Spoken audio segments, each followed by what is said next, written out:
बिस्मिल्लाहिर्रहमानिर्रहीम, अस्सलाम वालेकुम, good morning and welcome to morning at home. मैं हूं आपकी मेज़बान जुगन काजिम और आज आपसे बात करना चाहूँगी पानी के बारे में। अब आप कहेंगे पानी कोई चीज़ है डिस्कस करने वाला? व्यूअर्स, पानी ही तो वो सबसे अहम चीज़ है जिसकी हमें कदर करनी चाहिए और जिसका इस्तेमाल सही तरीके से करना चाहिए। एक ऑक्सीजन है जिसके बगैर हम जिंदा नहीं रह सकते, यानी कि साफ हवा, और उसके साथ साथ पानी।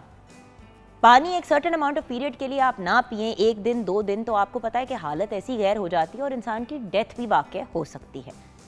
और पानी सिर्फ पीने के लिए नहीं इस्तेमाल किया जाता, पानी तो हमारी ज़िंदगी के हर एस्पेक्ट, हर पहलू में यूज़ किया जाता है। लेकिन पानी को हम इतनी बेकदरी से और इतने गलत तरीके से इस्तेमाल करते हैं कि मुझे ऑनेस्टली बहुत ज़्यादा अफसोस होता है। अब गलत तरीके से इस्तेमाल का मतलब क्या है? देखिए, जो पीने वाला पानी होता है उसकी अवेलेबिलिटी और एक्सेस आजकल के ज़माने में बहुत कम हो गई है। यानी कि अगर आपने साफ़ पानी पीना है, या तो आप फ़िल्टर वाला पानी पिएंगे, या आप 2-3 दफ़ा पानी को अच्छी तरह उबाल के इस्तेमाल करेंगे, या फिर आप मिनरल वाटर का इस्तेमाल करेंगे। अब तो मिनरल वाटर से रिलेटेड भी बड़ी नेगेटिव चीज़ें आनी शुरू हो गई हैं कि पता नहीं ऑथेंटिक होता है, साफ़ होता है, कहीं किसी ने जाली पानी तो नहीं पैकेज करके बोतलों में डालना शुरू कर दिया। ऐसे भी होता है कि एक ब्रांडेड बोतलों के अंदर जो है लोग वो नॉर्मल नलके का पानी डाल देते हैं और उसको बेचना शुरू कर देते हैं। सो जब भी पानी ख़रीदें कहीं से, ऑथेंटिक पानी ख़रीदें।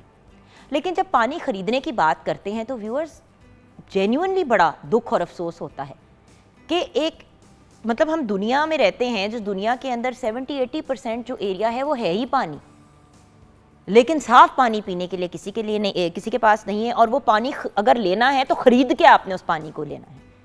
सो ये कितनी बड़ी ट्रेजेडी है। कराची में रहने वाले लोग अक्सर इस बात से तंग होते हैं कि भाई नलके से ऐसा खारा पानी, ऐसा पानी आता है कि वो पीने के लायक ही नहीं होता, उसको उबाल के भी आप नहीं पी सकते। लोग बड़े बड़े टैंकर जो हैं सर्टन एरियाज़ इन कराची में बुलाते हैं, क्योंकि मैं वहाँ पे जाती हूँ ड्रामों की शूट वगैरह के लिए, और 1-1.5 साल मैं रही भी हूँ कराची में। And I can't tell you viewers कि कितनी दिक्कत और कितने मसाइल से कराची वाले गुजरते हैं। और अगर कभी टैंकर पानी का ना आए या प्रॉपर वहाँ पे पानी की एक्सेस ना हो तो दिनों तक लोगों के घर में पानी नहीं होता। सो द फैक्ट इज़, पानी को प्रॉपर तरीके से यूज़ करना, मतलब उसका गलत इस्तेमाल। अब जैसे कि आप दांत ब्रश कर रहे हैं, दांत ब्रश करने के लिए वॉशरूम में गए, नलका ऑन किया और बस वो नलका चल ही जा रहा है और पानी बहता ही चला जा रहा है। हमने घर में एक सिंपल रूल रखा हुआ है, और वैसे भी नलके का पानी आपको पता है व्यूअर्स पीने के लायक होता नहीं है, और छोटे बच्चे वगैरह अक्सर निगल जाते हैं। तो एक ग्लास में मिनरल वाटर डाल के बाथरूम में मैं सब बच्चों के रख देती हूँ। ब्रश को गीला किया, अपने दांतों को ब्रश किया, उसी पानी से हल्का हल्का कुल्ली की, और उसके बाद उसी पानी से प्रॉपर कुल्ली करके उसको फेंक दिया, रादर देन नलका चला हुआ है और गैलनों पानी जो है वो ज़ाया हो रहा है। सेम थिंग विद बाथरूम का फ्लश। लोग बच्चे जो हैं उसको एक गेम बना देते हैं, बार बार जाके फ्लश का बटन दबाते जाते हैं कि जैसे कोई खेल है। ये खेल नहीं है। बाथरूम में मुस्लिम शावर होता है, बच्चे उससे खेल रहे होते हैं, बाथरूम गंदे कर रहे होते हैं। देखिए व्यूअर्स, ये चीज़ें हमने ही बच्चों को सिखानी है। उनको पता होना चाहिए कि ये चीज़ ठीक नहीं है, लेकिन बच्चों को क्या कहें? बड़े कौन से बाज आते हैं? आप बड़ों को देखें, गाड़ी साफ कर रहे हैं, गाड़ी धो रहे हैं, तो नलका जो वो जो पाइप है उसमें से पानी बहता चला जा रहा है, बहता चला जा रहा है, बहता चला जा रहा है, और गाड़ी जो है उसको साफ किया जा रहा है स्पंज के साथ। वो भाई एक बाल्टी के अंदर पानी डालें, गाड़ी को गीला करें, उसको अच्छे तरीके से स्पंज से साफ करें, और उसके बाद उस पर पानी डाल के उसको क्लियर कर दें। ये जो इस तरीके से नलके से इतने मतलब पाइप से इतना ज़्यादा पानी जो हम वेस्ट करते हैं, उतनी की ज़रूरत ही नहीं होती। अब देखिए, स्प्रे गन्स भी होती हैं पानी की, जिनको आप यूज़ कर सकते हैं, और वो बहुत बेहतर अंदाज में और कम पानी इस्तेमाल करके आपकी गाड़ी को साफ़ कर देती हैं। और ये सिर्फ गाड़ियों को चीज़ नहीं अप्लाई करती, हम लोग अपने घर की जो गलियां हैं और जो ड्राइववे होता है जहाँ पे गाड़ी पार्क होती है या बाइक पार्क होती है, उधर इतने ज़्यादा खुले पानी से उस जगह को साफ़ करते हैं कि ज़रूरत भी नहीं होती उसको उस तरह से वॉश करने की। भाई हफ्ते में 1 दफ़ा अगर आपने वॉश करना है और उस जगह को झाड़ू वगैरह से नीट एंड क्लीन रखना है, रखें, लेकिन पानी का इतना वेस्टेज, क्या ये बात आपको ठीक लगती है? सो अल्टीमेटली पानी का सही इस्तेमाल करना, उसको वेस्ट ना करना, और पानी को साफ सुथरा करके उसको कंज्यूम करना, ये बड़ी इंपॉर्टेंट चीज़ें हैं। फल सब्जियों को जब हम वॉश करते हैं तो अक्सर मैंने देखा है कि लोग जो है फल और सब्ज़ी को वॉश करते हुए जो है वो नलका ऑन कर देते हैं और उसी पानी से अच्छी तरह वॉश करके फिर उन फल सब्जियों को टेबल पे सर्व कर देते हैं।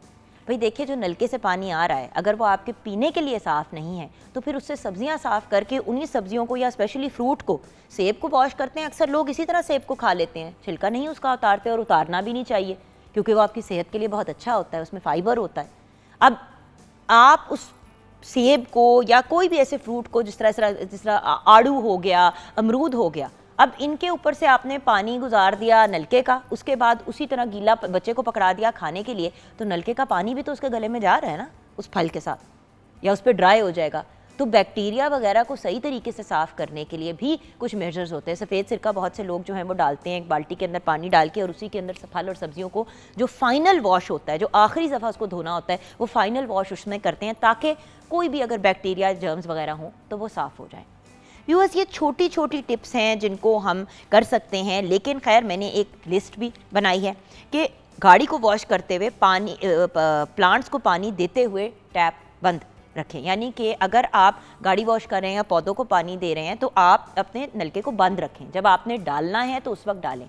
घास भी आपको पता है एक सर्टेन अमाउंट ऑफ पानी डाल के फ्लड लाने की ज़रूरत नहीं होती, और उतना पानी डालें पौधों को जितना ज़रूरी है।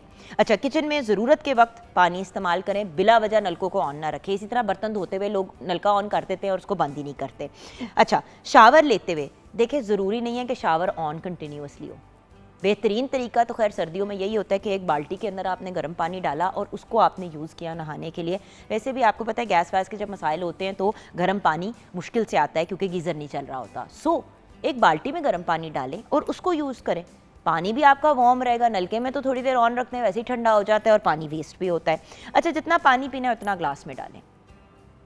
अक्सर लोग जो पूरा पूरा ग्लास पानी का भर लेते हैं, 2 घूंट लेते हैं छोड़ देते हैं, 2 घूंट लेते हैं छोड़ देते हैं। भाई जितना पानी पीना है आप उतना कंज्यूम करें, बिला वजह उसको डाल डाल के वेस्ट। अच्छा, पानी की लीकेज का ख्याल रखें। बहुत से घर ऐसे होते हैं जहाँ पे लीकेज का इशू होता है, कोई पाइप फटा हुआ होता है या कोई इशू होता है और उसको लोग रिजॉल्व नहीं करते। एक तो पानी भी वेस्ट होता है और उसके अलावा अब ये देखें ना, ये पाइप लीक हो रहा है। जिस तरह पाइप लगा हुआ है, बहुत से लोगों ने अपनी स्प्रिंकलर सिस्टम लगाया हुआ होता है। स्प्रिंकलर सिस्टम एक्चुअली सबसे बेहतरीन होता है, उससे इतना ही पानी आता है जितने की ज़रूरत होती है और फिर आप उसे रोक सकते हैं। और टॉयलेट टैंक्स की लीकेज को भी चेक करें। लीकेज और इन मामलात को अगर हम मैनेज करेंगे तो मैं आपको बड़ी गारंटी के साथ कह सकती हूँ व्यूअर्स कि आपको कम से कम पानी से रिलेटेड कभी कोई मेजर इशू नहीं आएगा। फ़ोन नंबर है 042992000648। मॉर्निंग एट होम हमारा फेसबुक का पेज है। आइए किचन की तरफ बढ़ते हैं जहाँ पे शेफ़ सैयदा नूर हैदर हमारे साथ हैं। अस्सलाम वालेकुम। वालेकुम सलाम, कैसी हैं आप? बिल्कुल ठीक। अच्छा शेफ़ नूर, आप बड़े गौर से बातें सुन भी रही थी, मुस्कुरा भी रही थी। वो कौन सी चीज़ें हैं जो आप करती हैं पानी को सेव करने के लिए? क्योंकि मेरा हर वक्त मेरी लड़ाई होती है माली से, हर वक्त मेड से लड़ाई होती है कि पानी कम खोला करो, क्योंकि वो भी पाइप्स लगा के और पानी पौधों को दे रहे होते हैं और पानी ज़ाया हो रहा होता है, गाड़ियाँ धो रहे होते हैं, पानी ज़ाया हो रहा होता है। मेरी यही शिकायत है इन सब लोगों से। इस वक्त जो पानी के हालात जा रहे हैं, एक वक्त आएगा जब व्यूअर्स पानी बहुत होगा लेकिन पीने के काबिल पानी नहीं होगा। और कितने कितने सिस्टम्स लगाने। एक पॉइंट ऐसा आना है कि हर बंदे को अपने घर के अंदर प्रॉपर पानी की फिल्ट्रेशन का सिस्टम डालना पड़ेगा, क्योंकि जो फ्लश तक में पानी आएगा, जो नलके का आपने नॉर्मल जो साफ बॉयल करके पीने वाला पानी होगा, वो भी नहीं इतना साफ होगा। सो द फैक्ट इज हमें ख्याल करना है और उसका बेहतरीन तरीका यह है कि अपने रिसोर्सेज को कंजर्व करें। जैसे हम कहते हैं बिजली का कम इस्तेमाल किया करें, गैस का कम इस्तेमाल किया करें, उसी तरह पानी का भी उतना इस्तेमाल करें जितना ज़रूरी है। अब आप इलेक्ट्रिसिटी के पॉइंट ऑफ व्यू से देखें नूर, पूरे घर की बत्तियां जली हुई होती हैं।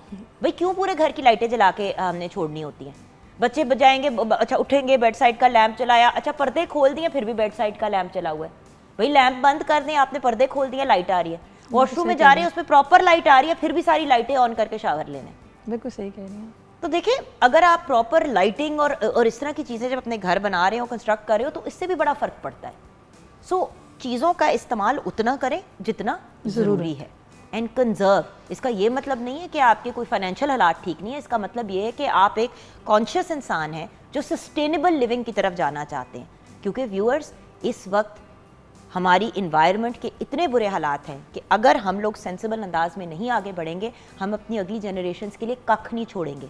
ऑलरेडी बच्चों को सही तरह सांस भी नहीं आ रहा, हम लोगों को सांस नहीं आ रहा, बिकॉज पोल्यूशन इतनी ज़्यादा है एयर के अंदर। जी नूर, आज हम किचन में क्या बना रहे हैं? आज हम बना रहे हैं जी बारबेक्यू हनी विंग्स और मीठे में बना रहे हैं गुलाब जामुन। सर्दियाँ स्टार्ट हो गई हैं तो हमने कहा कि ज़रा गर्म सर्दियाँ तो हैं आप। तो पहले मैं बता देती हूँ इंग्रेडिएंट्स। चिकन विंग्स चाहिए हमें 1 kg, नींबू का रस चाहिए 3 खाने के चम्मच, कुटी हुई लाल मिर्च चाहिए हमें 1 चाय का चम्मच, सुर्ख लाल मिर्च पाउडर चाहिए हमें 1 चाय का चम्मच, लहसुन पाउडर चाहिए हमें 1 चाय का चम्मच, अदरक पाउडर चाहिए हमें 1 चाय का चम्मच। इसको हम मैरिनेट कर देंगे और फिर हम इसकी कोटिंग के लिए हमें चाहिए जी फ्लावर 1 कप, कॉर्नफ्लावर 1 कप और अंडे 4 अदद। इसको हम मिक्स करेंगे, फिर एक प्लेट में हम ड्राई फ्लावर लेके उसमें रोल करके उसको रखते जाएंगे और फिर हम इसको फ्राई कर लेंगे। ठीक है। और सॉस के लिए चाहिए जी हमें बारबेक्यू सॉस चाहिए 1/2 कप, केचप चाहिए हमें 1/2 कप, चिली गार्लिक सॉस चाहिए हमें 1/2 कप, स्टॉक चाहिए हमें 1/2 कप और हनी चाहिए हमें 1/3 कप और सफ़ेद तिल सेसमी सीड चाहिए हमें 1/3 कप। और पहले हम इसको थोड़ा सा ऑयल डालेंगे और उसमें थोड़ी सी लाल मिर्च डाल के उसको क्रैकर करेंगे और उसके बाद सारी सॉसेस और हनी और तेल और सारी चीज़ें डाल के इसको मिक्स करेंगे और फ्राई जो विंग्स हैं हम उसमें डाल के उसको कोट कर लेंगे। और गुलाब जामुन के लिए चाहिए जी हमें खोया 1/2 किलो और मैदा हमें चाहिए 3 खाने के चम्मच, सूजी हमें चाहिए 3 खाने के चम्मच और अंडा चाहिए 1 अदद, बेकिंग सोडा चाहिए हमें 1/4 टीस्पून, चीनी हमें चाहिए 3 कप, इलायची हमें चाहिए 8 से 10 अदद, बादाम और पिस्ता हस्बे ज़रूरत और चांदी का वर्क हस्बे ज़रूरत। इसका तरीका ये है जी कि हम पहले खोए को एक बाउल में डाल के उसका सेंटर से थोड़ी सी जगह खाली कर लेंगे, उसमें हम डालेंगे जी बेकिंग सोडा और उसमें 1/2 टीस्पून पानी डाल देंगे ताकि वो मिक्स हो जाए। उसके ऊपर हम एक अंडा डालेंगे और उसी में हम सूजी और मैदा डाल के और मिक्स कर लेंगे और फिर एक डो सी बन जाएगी, उसको थोड़ी देर के लिए रेस्ट देंगे और फिर उसके हाथ पे ऑयल लगा के गुलाब जामुन बना लेंगे उसके जामुन और फिर उसको फ्राई करेंगे लो एंड मीडियम फ्लेम पे हम, ताकि अंदर तक पक जाए, अंदर तक पक और वो जाए, क्योंकि वो गोलियां सी पहले फ्राई होंगी जी, प्रॉपर फ्राई होंगी, तो जब आप उसको शीरे में डालेंगे तो वो फूलेंगी। और हमने चम्मच नहीं हिलाना, हमने उसको कढ़ाई को पकड़ के हिलाना है पैन को, ताकि वो शेक करना है ताकि वो अंदर से अच्छे तरीके से पक जाए बिल्कुल लो फ्लेम पे। नहीं तो अगर हम तेज़ फ्लेम पे करेंगे तो वो ऊपर से जल जाएगा और अंदर से कच्चा रह जाएगा। और शीरे के लिए हमें चाहिए जी चीनी 3 कप और पानी 3 कप, इसमें इलायची डाल के इसको अच्छे तरीके से हम पका लेंगे। जब शीरा थोड़ा थिक होना शुरू हो जाएगा, ज़ाफ़रान भी डाल दें तो हाँ क्या मज़े की बात हो जाएगी। हाँ जी, ज़ाफ़रान डाल दें तो कुछ उसके वो थ्रेड्स अगर डाल दें तो बड़ा मज़े का हो जाता है। और फिर उसके बाद जो है उसमें आप डिप कर दें और उसमें ढक्कन दे दें, आधे घंटे के लिए डिप हो जाएंगे और अच्छे तरीके से ये फ्लफी हो जाएंगे। और उसके बाद डिश में डालें ऊपर से चांदी के वर्क और पिस्ता स्प्रिंकल करके। अच्छा, मैं आपको एक आइडिया देती हूँ जो हम एक बड़े मज़े की वेरिएशन करते हैं घर में। ज़ाफ़रान तो डालते ही डालते हैं, लेकिन हम जो शीरा बनाते हैं ना, उस शीरे को हम एक्चुअली बनाते हैं दूध के साथ। तो दूध का ऑलमोस्ट शीरा बना के, और जिस तरह रबड़ी वाला दूध नहीं होता, जी जी, हम वो बना के उसको वॉर्म के अंदर ही गुलाब जामुन डाल देते हैं, तो वो गुलाब जामुन दूध टाइप के हो जाते हैं। तो आई नो कि वो ऑलमोस्ट अगर आप कहें तो रसमलाई टाइप फ्लेवर आ जाता है, लेकिन एक बड़ी इंटरेस्टिंग वेरिएशन आ जाती है। हम ज़रूर आप ट्राई कीजिएगा नूर जी, क्योंकि हमने ये एक आइडिया है। जो लोग ज़रा डिफरेंट या कोई यूनिक डिश बनाना चाहते हैं तो आप गुलाब जामुन एक रबड़ी टाइप दूध के अंदर अगर डालें, लेकिन वो दूध बहुत थिक नहीं होना चाहिए, क्योंकि अगर वो बहुत थिक होगा तो वो उसमें जज़ब नहीं होगा। सो इस वजह से इतना आपने उसको थिक रखना है जितना आप अपने शीरे को रखते हैं, और हाफ मिल्क और हाफ पानी भी कर सकते हैं। दूध के साथ प्योली बनाएं, उसमें ज़ाफ़रान डालें, हल्का सा उसके अंदर येलो कलर भी अगर आप डाल दें तो वो बड़े मज़े की कॉम्बिनेशन बन जाती है, और पिस्ते बादाम भी उसमें डाल दें तो it becomes a variation on gulab jamun. So मुँह में पानी आ गया ये बात करते हुए, हमें ब्रेक की तरफ जाना है, लेकिन ब्रेक में जाने से पहले अगेन अल्लाह ताला की एक बड़ी अनमोल नेमत है पानी, और पानी जो है वो सिर्फ पीने के लिए नहीं इस्तेमाल किया जाता, उसी पानी को हम खेती के लिए, इंडस्ट्री के लिए, एनवायरनमेंट के लिए बहुत क्रूशल कंसिडर करते हैं। यही पौधे, यही प्लांट्स जो आपको ऑक्सीजन फराहम करते हैं, वो पानी के बगैर सर्वाइव नहीं कर सकते, और अगर टॉक्सिक पानी उनके अंदर जाएगा तो फिर उनमें से जो फल और सब्जियां भी निकलेंगी वो भी आपकी सेहत के लिए मुज़र होंगी। सो पानी की वैल्यू और इम्पोर्टेंस को अंडरस्टैंड करें। छोटी सी ब्रेक के बाद वापस आएंगे।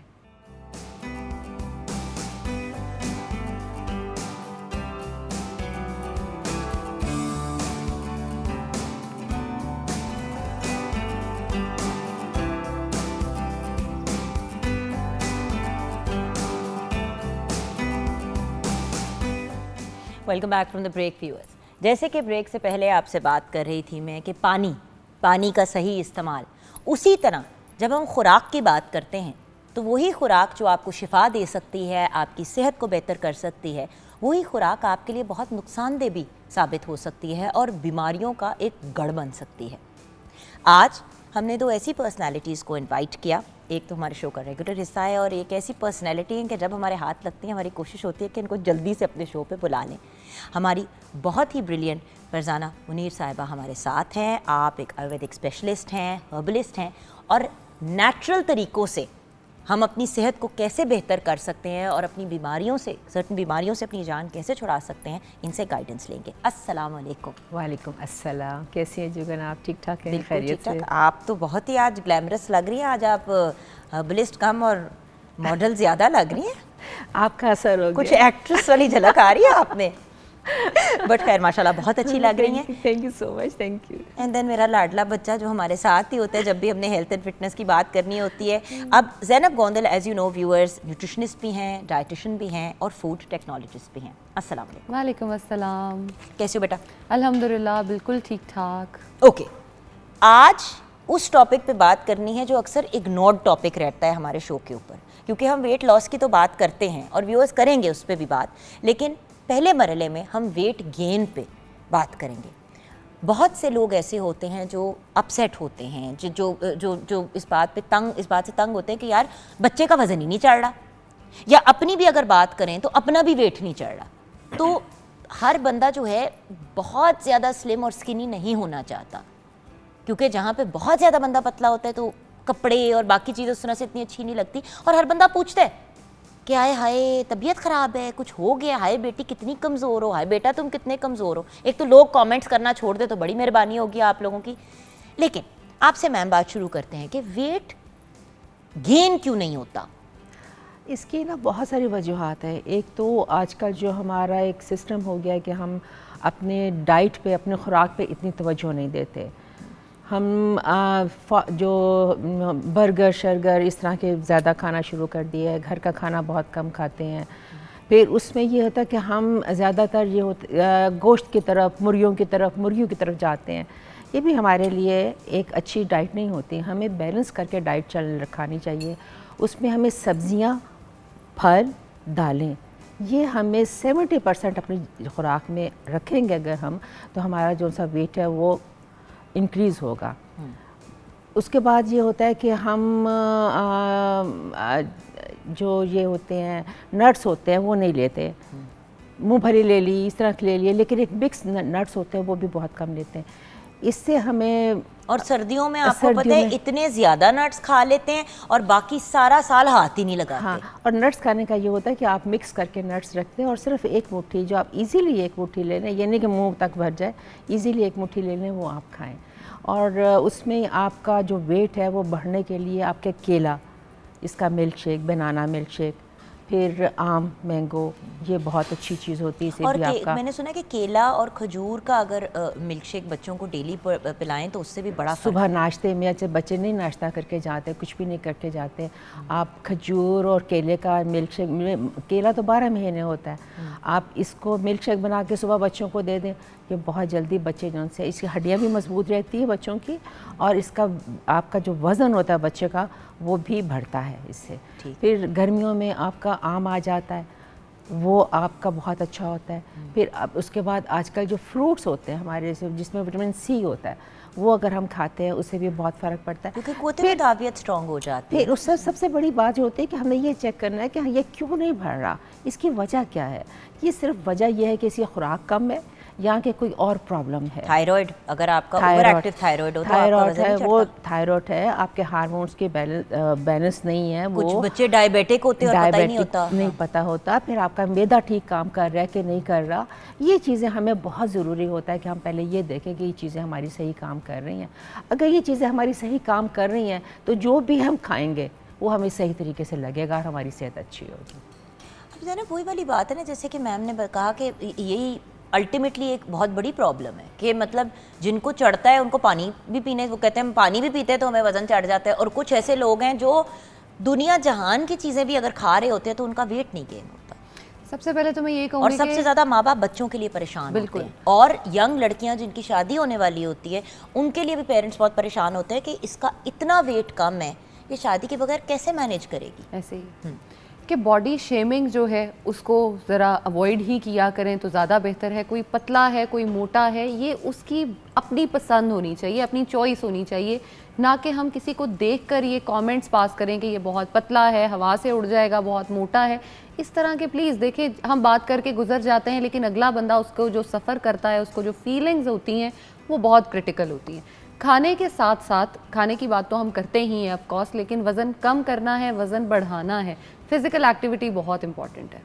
आपने एक्सरसाइज की, आपने वॉक की, दिन में तकरीबन 30 से 40 मिनट कम अज़ कम अगर आप वॉक करते हैं तो आप अपना वज़न बढ़ा भी सकते हैं और वज़न कम भी कर सकते हैं। अब वज़न बढ़ाना कैसे है, कम कैसे करना है, वो आपकी डाइट 70% होती है और उसी पे ही डिपेंड करता है कि आपने उससे कैसे गेन किया है। अब जैसे आप बात कर रही थी बनाना की, अगर हम बनाना की बात करें, आपको रात को नींद नहीं आती, आप उसको डेली बेसिस पे अगर खाते हो तो नींद बहुत अच्छी आ सकती है, आप अपना वज़न उससे बहुत अच्छा जो है वो बढ़ा सकते हैं। अब वेट गेन में, जैसे आपने कहा शादी में बहुत ज़्यादा मसाइल, तो मेरे पास आप यकीन करें बहुत सारे ऐसे पेशेंट्स हैं जो ये बात अक्सर लड़कियां करती हैं कि मेरा रिश्ता इस वजह से नहीं हो रहा कि मेरा वज़न बहुत कम है, या मैं जितनी मर्जी कोशिश कर लूँ मेरा जो है वो वेट गेन होता ही नहीं है। हम बड़े आराम से कह देते हैं केले का मिल्क शेक जो है ना वो पिया करो, उससे वज़न बढ़ जाता है। अकेले केले के मिल्क शेक से कुछ नहीं होगा, उसके साथ और चीज़ें ऐड करनी पड़ती हैं। बिल्कुल, जैसे कि हाँ बिल्कुल, जैसे वो कहती है केले का मिल्क शेक देना है, दालें देनी है, नट्स देने हैं, वो एक कॉम्बिनेशन है ना, एक लाइफस्टाइल है जिसको लेके चले। बिल्कुल, और लाइफस्टाइल का ऑलमोस्ट 90% हिस्सा जो है वो इन्होंने डिस्कस कर दिया है कि अपने नाश्ते से लेकर रात तक अपने प्रोटीन पोर्शंस जो हैं उनको इनकॉर्पोरेट अगर आप अच्छे तरीके से बॉडी में करते हैं, मसल्स अपने अच्छे बनाते हैं, और एक कॉम्बिनेशन बना के अगर आप मिल्क शेक्स का डेली बेसिस पे अपने बच्चों को भी देते हैं तो उनमें जितनी एनीमिया आ रही होती है, खून की कमी आ रही होती है, जितनी बीमारियां हम उसको ट्रीट कर सकते हैं। लेकिन एक और भी तो प्रॉब्लम होती है प्रधान जी कि अक्सर लोग ये घूम के कहते हैं कि भाई हम तो अपने बच्चे को खाना खिलाने की कोशिश करते हैं, उसके हर पसंद की चीज़ बनाते हैं, वो 2 वाले से ज़्यादा खाता ही नहीं। भूख क्यों नहीं लगती है ऐसे बच्चों को? कीड़े हैं पेट में? एक तो ये चेक कराना चाहिए, बाय द वे कराना चाहिए, बिल्कुल, ये भी रीज़न हो बहुत सकता ज़रूरी है। ये भी बहुत ज़रूरी है कि बच्चे का चेक करें कि पेट में कीड़े तो नहीं है, अगर हैं तो सिंपल एक छोटा सा इसका इलाज है कि आप कॉलोंजी का काढ़ा बना के बच्चे को दिन में 2 मरतबा दें, तो 3 दिन दे तो वो पेट जो है वो साफ हो जाता है और कीड़े ख़त्म हो जाते हैं। लेकिन इसमें ये होता है कि बच्चे को भूख क्यों नहीं लग रही, हम हर 2 मिनट के बाद उसको खाने के लिए दे देते हैं। हम हाय मेरा बच्चा भूख है, आधे घंटे के बाद फिर खाने के लिए दे देते हैं। जब तक बच्चे को पूरे तरीके से भूख ना लगे आप उसको खाना ना, कुछ भी खाने के लिए ना दें, फिर उसको खूब भूख लगेगी, आप खाना दें, वो डाइजेस्ट भी ठीक करेगा और प्रॉपर खाएगा भी। प्रधान जी देखिए, आजकल बच्चे वर्जिश भी तो नहीं कर रहे ना, जैसे कि उन्होंने कहा आधा पौना घंटा हम लोग एक्सरसाइज करें, चहलकदमी करें, तो जो बच्चे हैं जिनको कम से कम 2-2.5 घंटे भाग दौड़ के बाद भूख लगती है, इसीलिए तो वो खाते ज़्यादा हैं। अब वो बच्चे खाएंगे क्या जिनको सारा दिन घरों में हमने ढक के रखा हुआ है कि भाई स्मॉग है तो ये है तो वो है तो मौसम तो ये तो वो तो सारा साल मौसम के मसाइल होते हैं। इसका एक सादा सा हल है कि आप अपने बच्चों के लिए घर में चीज़ें इनकॉर्पोरेट कर दें कि वो उसके साथ खेलें और आप खुद भी एक्टिव रहें उसके साथ। एक फुटबॉल ले लें, बच्चों के साथ उसको लेके खेलें। हाँ, ताकि घर के सारे बर्तन भांडे बच्चे तोड़ दें। हम यही सोच रहे हैं ना कि सारी चीजें घर की टूट बन जाए। नहीं, एक स्पेसिफिक जगह बना लेना, वहाँ पे खेलें। बट नहीं, आजकल इतने आपके देखें ना, थोड़ी सी आपको मेहनत करनी पड़ती है अपने बच्चों के लिए। आप उनको इतने क्लब्स आजकल बन गए हैं बच्चों के लिए, इतने आपके पार्क बन गए हैं, आप खुद भी बच्चों को खुद भी करें, बच्चों को भी आधा घंटा आपका करीब तरीन जो पार्क है वहाँ जाएं, बच्चों को लेके जाएं, बच्चों के साथ आप खेलें, आपकी सेहत भी आपकी ठीक रहेगी, बच्चे की भी सेहत रहेगी, और बच्चे को पता चलेगा कि मैंने दुनिया में किस तरह लोगों के साथ मिलना जुलना है। और जब वो आएगा थका टूटा आएगा, जिसको हमारे पंजाबी में कहते हैं, तो कुछ मांगेगा खाने के लिए, जब आप उसको देंगे तो वो ज़रूर लेगा। Very good point. बट वही चीज़ है ना, अल्टीमेटली जो पेरेंट्स गाइडेंस दिया करते थे जब हम लोग छोटे होते थे, वो इतनी एक सॉलिड गाइडेंस होती थी। बच्चे का पेट में फॉर एग्जांपल कॉन्स्टिपेशन का इशू होता था तो देसी घी उनकी खुराक में मिला के उनको 2 दिन खिलाते थे, कॉन्स्टिपेशन खुद ही खत्म हो जाती थी। अब इतनी अजीबो गरीब किस्म की दवाइयाँ और एलोपैथिक चीज़ें आ गई हैं। I mean the reason that Zainab और आपको साथ बिठाया, बिकॉज ज़ैनब भी ये कहती है कि भाई जो चीज़ें आप खुराक से और नेचुरल अंदाज में रिजॉल्व कर सकते हैं उनको आपको दवाई कम अज़ कम मेरे पॉइंट ऑफ व्यू से 10 साल तक बच्चों को दवाइयाँ नहीं देनी चाहिए। और एंटीबायोटिक तो बिल्कुल ही नहीं देनी चाहिए। बिल्कुल भी नहीं देनी चाहिए, वो तो बड़े होके भी नहीं देनी चाहिए। लेकिन मैंने अपने बच्चों को इसी तरह पाला है कि मैंने 10 साल तक बहुत कोई ऐसा कोई हो गया है कि इसका गुजारा नहीं हो रहा, बहुत ज़्यादा तबीयत ख़राब हो गई, तो फिर डॉक्टर के लेके जाएं। ये तो घर के ओर जोन से हैं, आप घर की चीज़ों के साथ ये बच्चों को करेंगे, उससे बच्चे का जो मैदा है वो सही तरीके से काम करेगा। सबसे बड़ी चीज़ होती है कि आपका बच्चे का जो मैदा है वो सही काम कर रहा है कि नहीं कर रहा। एसिडिटीज़ तो नहीं है, एसिड्स तो आपके ज़्यादा। अच्छा, ये भी चीज़ होती है कि अगर आपके मैदे में एसिड ज़्यादा बनने शुरू हो जाते हैं, तेज़ाबियत, वो एसिड ज़्यादा बनने शुरू हो जाते हैं, तो भी हमारा खाना डाइजेस्ट नहीं होता सही तरीके से। अगर वो कम बन रहे हैं तो भी नहीं, उसका एक बैलेंस होता है। अगर बैलेंस से सही तरीके से चल रहा है वो, तो वो फिर हमारा खाना ठीक तरीके से हजम हो जाएगा। अच्छा, मैंने ये भी सुना है कि अचार जो लोग ज़्यादा खाते हैं और यंग लोग ज़्यादा खाते हैं, उनका भी वेट गेन नहीं होता। उनका वेट मतलब उनको वेट गेन करने में प्रॉब्लम होती है। उसका ये है कि जो भी खट्टी चीज़ होगी ना, वो आपका वेट लॉस करेगी, कम करेगी। कोई भी इमली है, अचार है, ये इमली से तो पेट भी चल जाता है आपका। हाँ, ये खट्टी चीज़ें होती हैं ना, ये नहीं खानी चाहिए। नींबू से आप देखिए वेट लॉस, वेट आप कम करना चाहते हैं तो कहते हैं जी गर्म पानी में नींबू मिला के पिए। वो मैंने अभी आपसे सेकंड पार्ट में मैं बात कर रही हूँ कि ये खट्टी चीज़ है ना, तो बिल्कुल। खट्टी चीज़ जो उनसे वो आपको, आपका जो वेट है वो कम करेगी, बढ़ाएगी नहीं। अगर हम किसी डाइट प्लान की बात करें, किसी ने अगर वेट गेन करना है तो किस तरह से उस शख्स को लेके चले? अच्छा, वेट गेन सुबह जैसे कि आप ही ने कहा कि आपने मिल्क शेक लिया, आपने मिल्क शेक बनाना और साथ में हमने खजूर भी डाल दिए, बेशक थोड़े से नट्स भी डाल दिए, और बच्चे को वो आपने या किसी बड़े को भी आपने सुबह पिला दिया। अच्छा, उसके बाद क्या क्या? वेट गेन जब भी हम करवाते हैं उसमें फ्रीक्वेंट मील्स ही हम इंट्रोड्यूस कराते हैं पेशेंट को। उसमें ये आता है कि आपने जो, जैसे हम कह देते हैं दही बड़े आप ले रहे हो या आप चना चाट ले रहे हो, ये आपके एज स्नैक हम ले आते हैं। जब हम वेट लॉस में जाते हैं हम इनको एज प्रॉपर मील देते हैं। ये मेजर एक डिफरेंस जो है वो क्रिएट हम करते हैं। और उसके साथ साथ आप देखें, आपने सुबह नाश्ता फॉर एग्जांपल आपने बच्चे को कराना है, आप उसको अंडा, दूध और कार्ब्स में कोई भी चीज़, रोटी, पराठा, ब्रेड, जो आपका बच्चा आसानी से खाता है उसको खिला के स्कूल भेजें, ताकि वो जाके अपनी प्रॉपर एनर्जी जो है वो पढ़ने में भी यूज़ कर सके। अगर आपने बच्चे को एक प्रॉपर एनर्जी घर से देकर नहीं भेजी तो वो जाकर वहाँ पर सोया रहेगा, बेचारे की नींद पूरी नहीं होगी, थका टूटा रहेगा और घर वापस आ जाएगा। और साथ जो लंच बॉक्स है उसके अंदर कुछ हेल्दी होना बहुत इंपॉर्टेंट है। अब उसमें हेल्दी क्या हो सकता है, आप बच्चों की ये प्रैक्टिस बनाएं कि उसमें एक नट्स का बॉक्स लाजमी तौर पे डालें। सीड्स बचपन से ही उनको जो है ना वो खिलाने शुरू करें, ताकि उनको पता हो कि ये सीड्स, ये कलर्स, अच्छा सीड्स जो है ना वो कलर्स में होते हैं, जैसे ग्रीन कलर पम्पकिन सीड का होता है, सनफ्लावर सीड वाइट थोड़ा सा ग्रेश में आता है। आप उनको कलर्स जब सिखा रहे होते हैं ना, उस टाइम पे ही वो सीड्स उनको खिलाने शुरू करते हैं। उससे ये होगा कि उनको खाने की आदत जो है वो डेवलप हो जाएगी। साथ कोई एक फ्रूट जो है वो लाजमी तौर पे साथ स्कूल दे दें। जो फ्रोज़न फूड्स साथ हम बच्चों को देते हैं वो एक तो बच्चे की हम सेहत बिल्कुल ख़राब कर देते हैं, दूसरा उसके साथ साथ उसका 3-4 घंटे के अंदर कुछ भी नहीं बचता, टेस्ट तक तो बचता नहीं है उसमें। चलो हम कह देते हैं टेस्ट ही सही, टेस्ट भी नहीं रह जाता उसमें। तो लंच जैसे ही बच्चा घर वापस आए, आप ये कोशिश करें लंच रेडी हो और कोई डिफरेंट स्टाइल में लेकिन एनर्जेटिक हो। आप चाहे उसको पराठा दे दें, सर्दियों में जैसे आप मकई की रोटी उसको दे दें, आप बाजरे की रोटी खाई ना लें बच्चे मकई की रोटी और बाजरे की रोटी, लेकिन आटे में मिक्स करके दें। देखिए जो टेस्ट आपने डेवलप करना है ना बच्चे का, मेरी मदर को ये पता है कि मेरे अंदर देसी घी, मक्खन, ये चीज़ें डालने की एक वाहिद सोर्स उनके पास है मकई की रोटी, और वो उसमें भर भर के पका के खा के मैं फावी हो चुकी हूँ पिछले कुछ दिनों में। बहुत मजा आ रहा है।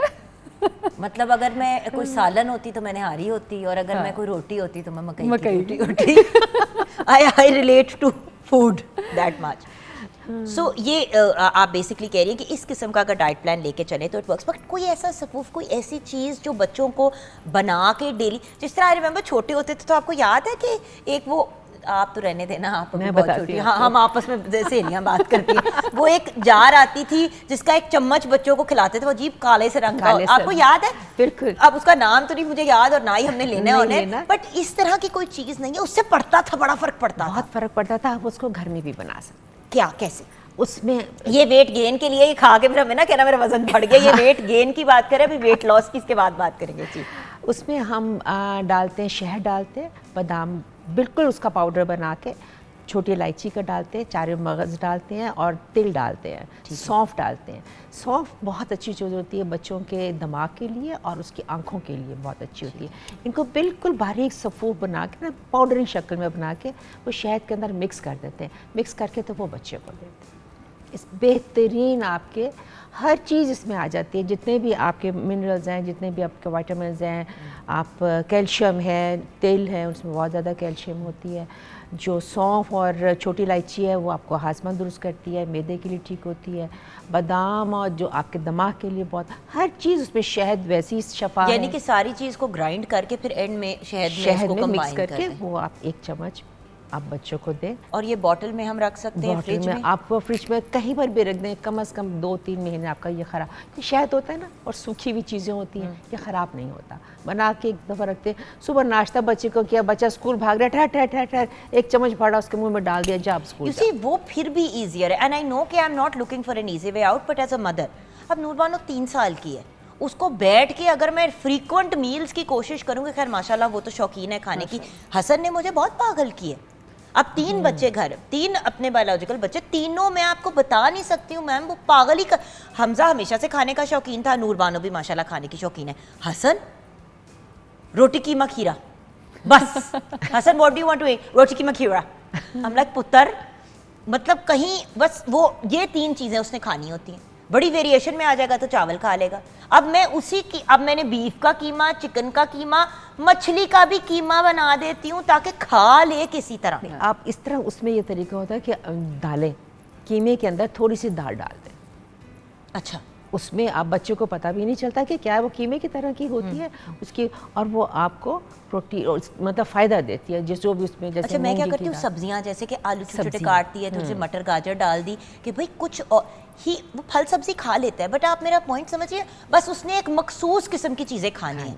इसलिए मैं उन पेरेंट्स की अंडरस्टैंड कर सकती हूँ जो कहते हैं जी हमारे बच्चे सिर्फ नगेट्स और चिप्स खाते हैं, क्योंकि एक्चुअली मेरे घर में एक ऐसा बच्चा है, मगर अल्लाह का शुक्र है कि वो ज़रा हेल्दी चीज़ों को प्रेफर करता है, उसको पिज़्ज़ा वीज़ा खिलाने की कोशिश करो वो नहीं खाता।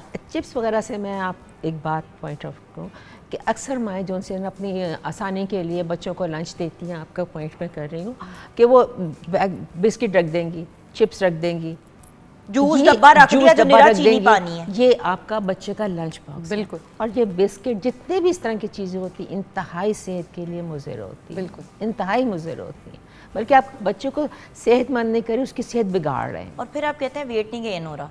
भाई जो बच्चा, और एक मैंने, मेरी दोस्त है, उसकी बेटी सिर्फ सफ़ेद चावल खाती थी, उसके साथ ना कोई सालन ना कुछ।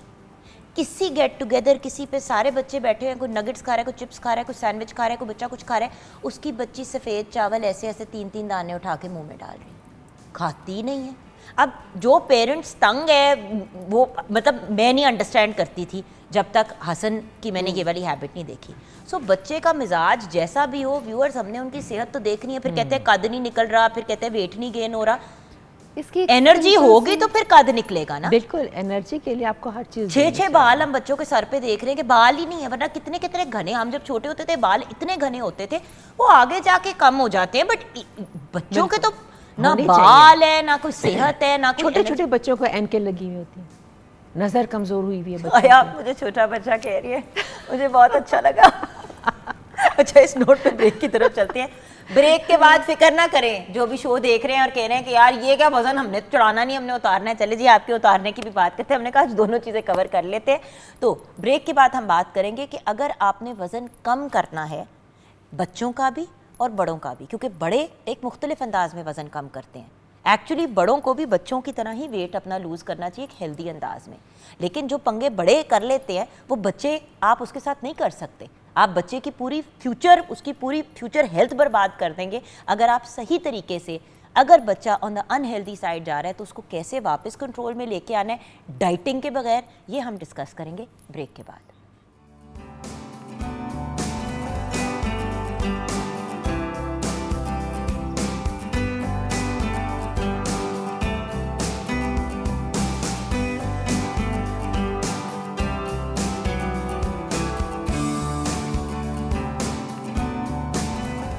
Welcome back from the break, viewers. The brilliant Farzana Munir is with us. आप आयुर्वेदिक स्पेशलिस्ट हैं, हर्बलिस्ट हैं।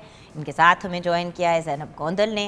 जिनको हम हाउस चिकन भी कभी कभी कहते हैं, लाइक लेंटल सूप, यानी कि घर की मुर्गी दाल बराबर। आज हमने आपको सपोर्ट सिस्टम के तौर पे रखा है। ऑब्वियसली आज हमारी सेलिब्रिटी गेस्ट आई हैं तो हमने फोकस उन्हीं के ऊपर रखना है। जरूर। अच्छा, बट ऑब्वियसली वेट लॉस क्योंकि आपका भी बड़ा फेवरेट टॉपिक है। उस दिन पता नहीं इसने कोई पोस्ट लगाई, फिर जाना जी मेरा दिल चाहे मैं उसको घर जाके मुक्के मारूं। तो लगाई, इसने कहा कि आई हैव गेन्ड वेट, पता नहीं क्या तुमने क्या लगाई थी, वो बताओ जरा वो क्या था अपने सोशल मीडिया पे। कि मैंने वजन तो बढ़ा लिया, लेकिन कैसे बढ़ा है ये मुझे नहीं पता, लेकिन अब उतारना कैसे है ये मुझे जरूर पता है। मतलब अजीब इसको मैं सिर्फ इसलिए फॉलो करती हूँ क्योंकि मैंने इसको कोई ना कोई ताना मारना होता है या इसके साथ मैंने कोई पागल सी रील बनानी होती है। लेकिन खैर, रीफोकसिंग, वेट लॉस, सबसे पहले तो खुदा का वास्ता है व्यूअर्स, लोगों की बातें सुननी छोड़ दें और अपने आप को फैट शेम करना छोड़ दें। वजन कम करना है, राइट रीजंस के लिए करना है। इवन अगर आपको लगता है कि आप एस्थेटिकली बेहतर लगेंगे अपना वजन कम करके, तो ये आपकी पर्सनल चॉइस होनी चाहिए। मियाँ के कहने पे, रिश्तेदारों के कहने पे, तानों की वजह से, आई एम वेरी सॉरी, ये कोई रीज़न नहीं होता वजन कम करने का।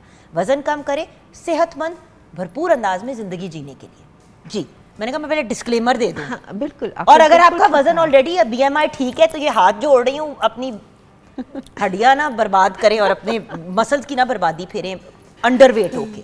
जी, अच्छा, वज़न कम करने के लोग एकदम क्रश डाइटिंग शुरू कर देते हैं, ये बहुत गलत चीज़ होती है। आप हफ्ता 10 दिन में वज़न तो बहुत कम कर लेते हैं, लेकिन जब उसको छोड़ते हैं ना तो आप दोबारा पुट ऑन कर देते हैं, बल्कि ज़्यादा हो चढ़ जाता है। जितना आपका स्लो और सही तरीके से आप डाइट लेते हुए इसको कम करेंगे ना, ये एक परमानेंट हो जाएगा आपका वज़न।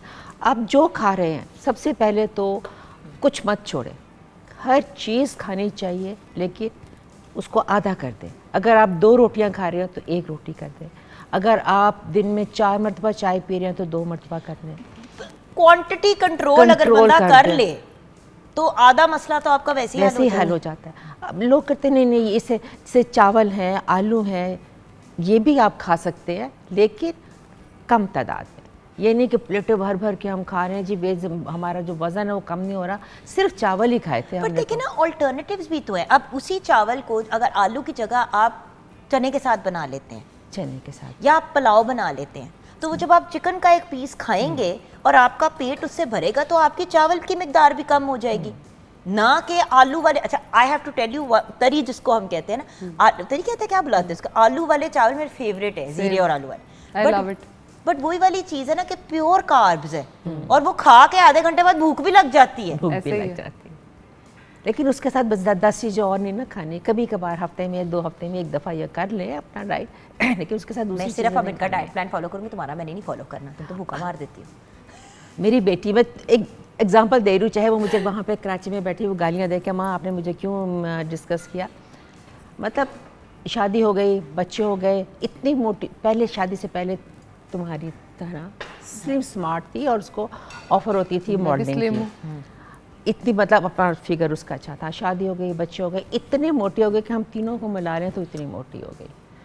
फिर उसको मतलब उसको खुद ही सब ने कहना मोटी, उसका कहना डैम केयर, मैंने नहीं कम करना, मैं खा रही हूँ, हर चीज़ खा रही।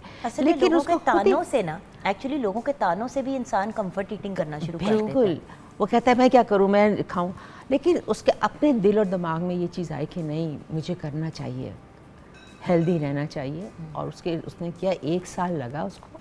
मैं ये बता रही हूँ कि स्लो डाइट्स, 1 साल लगा, और जैसे जैसे मैंने उसको बताया उसने वैसे वैसे किया। अब माशाल्लाह मुझसे पतली है, आपकी तरह होगी। आप भी सिंगल पसली ही हैं वैसे तो। अब आप ये दिखाना चाह रही है कि आप नहीं है, वो एक और बात है, हम तो अपनी आंखों से देख रहे हैं। बट देखिए ना, वही चीज़ है कि at the end of the day हर बंदे की एक बॉडी टाइप होती है और एक जिंदगी की सिचुएशन भी होती है। क्योंकि लड़कियां, एज यू नो, इनके पास एक्चुअली आ चुकी हैं लड़कियां ये कहते हुए, प्रेगनेंसी में कह रही है हमने डाइटिंग करनी है, मुझे वेट चढ़ रहा है। बहुत गलत चीज़ है, बहुत गलत चीज़ है। अब देखिए, वही माँ जो कह रही है कि शादी के बेबीज के बाद जो वेट लूज करना चाहिए था उन्होंने, बेटी ने नहीं किया, बट जब वो खुद उस जगह पे पहुंची तो उन्होंने सपोर्ट किया और उसने कम किया। वही कह रही है कि प्रेगनेंसी में नहीं डाइटिंग करनी, खुदा का वास्ता है, प्रेगनेंसी और बच्चे को दूध पिलाते हुए बिल्कुल नहीं करनी चाहिए। आप अपने बच्चे का सोर्स हैं ऑफ खुराक, तो आपने बच्चों को महंगे से महंगे कपड़े पहनाने हैं, महंगी से महंगी चीज़ें लेनी है, उनके लिए प्रॉपर्टियां बनानी है कि उनका फ्यूचर सिक्योर हो जाए, और जो उनकी सेहत है उसको आपने बर्बाद करने दें जब वो आपके पेट के अंदर। और जो आप खाएंगे अब आधा बच्चों को लगेगा, आधा आपको लगेगा, सम टाइम आपको पूरा पूरा बच्चों को लगेगा। अगर कुछ आप सही तरीके से अपनी डाइट लेंगी नहीं तो बच्चा तो पैदा ही कमज़ोर होगा। फिर कहते हैं जी बच्चा कमज़ोर पैदा हुआ या खाता कुछ नहीं। आपने जब आप प्रेग्नेंट थी आपने क्या खाया, आपकी क्या खुराक थी जो बच्चे को इन चीज़ों को वो देती रही बच्चे को। सबसे ज़्यादा ज़रूरी ये चीज़ होता है। उसके बाद फिर आपने उसको फीड करवाना है बच्चे को, आपने अच्छी डाइट लेनी है, हर चीज़ खाएं, हर चीज़ बच्चे को। फिर जब थोड़ा सा बच्चा बड़ा होता है फिर आप अपना थोड़ा सा, जब बच्चा ठोस गज़ा की तरफ जाना शुरू हो जाता है, और आप हाँ। देखें, हमेशा एक ही बात कहती हूँ मैम कि देखिए 9 महीने आपको एक सर्टेन स्टेज पे पहुँचने में लगते हैं। उस 9 महीने के बाद ये नहीं है कि बस बच्चा हवा में से अपीयर हुआ, वो एक फिजिकल प्रोसेस है बच्चे को डिलीवर करने की। उससे आपकी बॉडी का इतना वेयर एंड टेयर होता है, तो कम से कम अपने आप को 1 साल तो दे नॉर्मल होने में, 1 साल तो दे। हम क्या करते हैं कि हम फौरन प्रेशर डालना शुरू कर देते हैं कि तुम तो अभी भी प्रेग्नेंट लग रही हो। ओ भाई, बच्चा पैदा करने के महीने तक आपकी बॉडी नॉर्मली हो रही होती है। हम कहते हैं बच्चा पैदा करते ही, जिस तरह वेस्ट के अंदर मलकाएं जो है तस्वीर लगा देती है बच्चा पैदा करते ही गोदी में है, जो पता नहीं किन्नी को एडिटिंग हुई होती है, की होया ना, खुदा दा वास्ता है। और ये जो आजकल कॉन्सेप्ट हो गया जी पंजीरी नहीं खानी चाहिए, मैं आई लव पंजीरी, ज़रूर खानी चाहिए, ज़रूर, बहुत ज़रूरी है। और इसमें इतनी चीज़ें होती हैं जो शक्कर और शहद से बना लें अगर आप, और सफेद चीनी ना डालें, और शक्कर गुड़ के साथ डालें, ऐसे बड़े मजे की बनती है। गुड़ डालें, गुड़ बेहतरीन है आपके। लेकिन मैम 3 से 4 चम्मच खाए ना, हाय हाय, लेटें और वो ना भर के खाएं। ये मुझे सुना रही है, क्योंकि मुझे कोई गलती से भी पंजीरी दे देते ना, आप मुझे किलो भी दे देंगी, अगले दिन आप कहेंगे बेटा थोड़ा सा ना 1 पाव मैंने किसी को भिजवाना है, दे दो। किलो रात तक खत्म करके सोना है हमने। क्या प्रॉब्लम है तुम्हें? वो मैं पहले कह चुकी हूँ कि हर चीज़ एतदाल से, नहीं वो एतदाल नहीं है हमारे पास। तो वो फिर तो आप गहने निहारी सामने आ जाए तो फिर मतलब फिर नानो नान हो जाती हूँ मैं तो।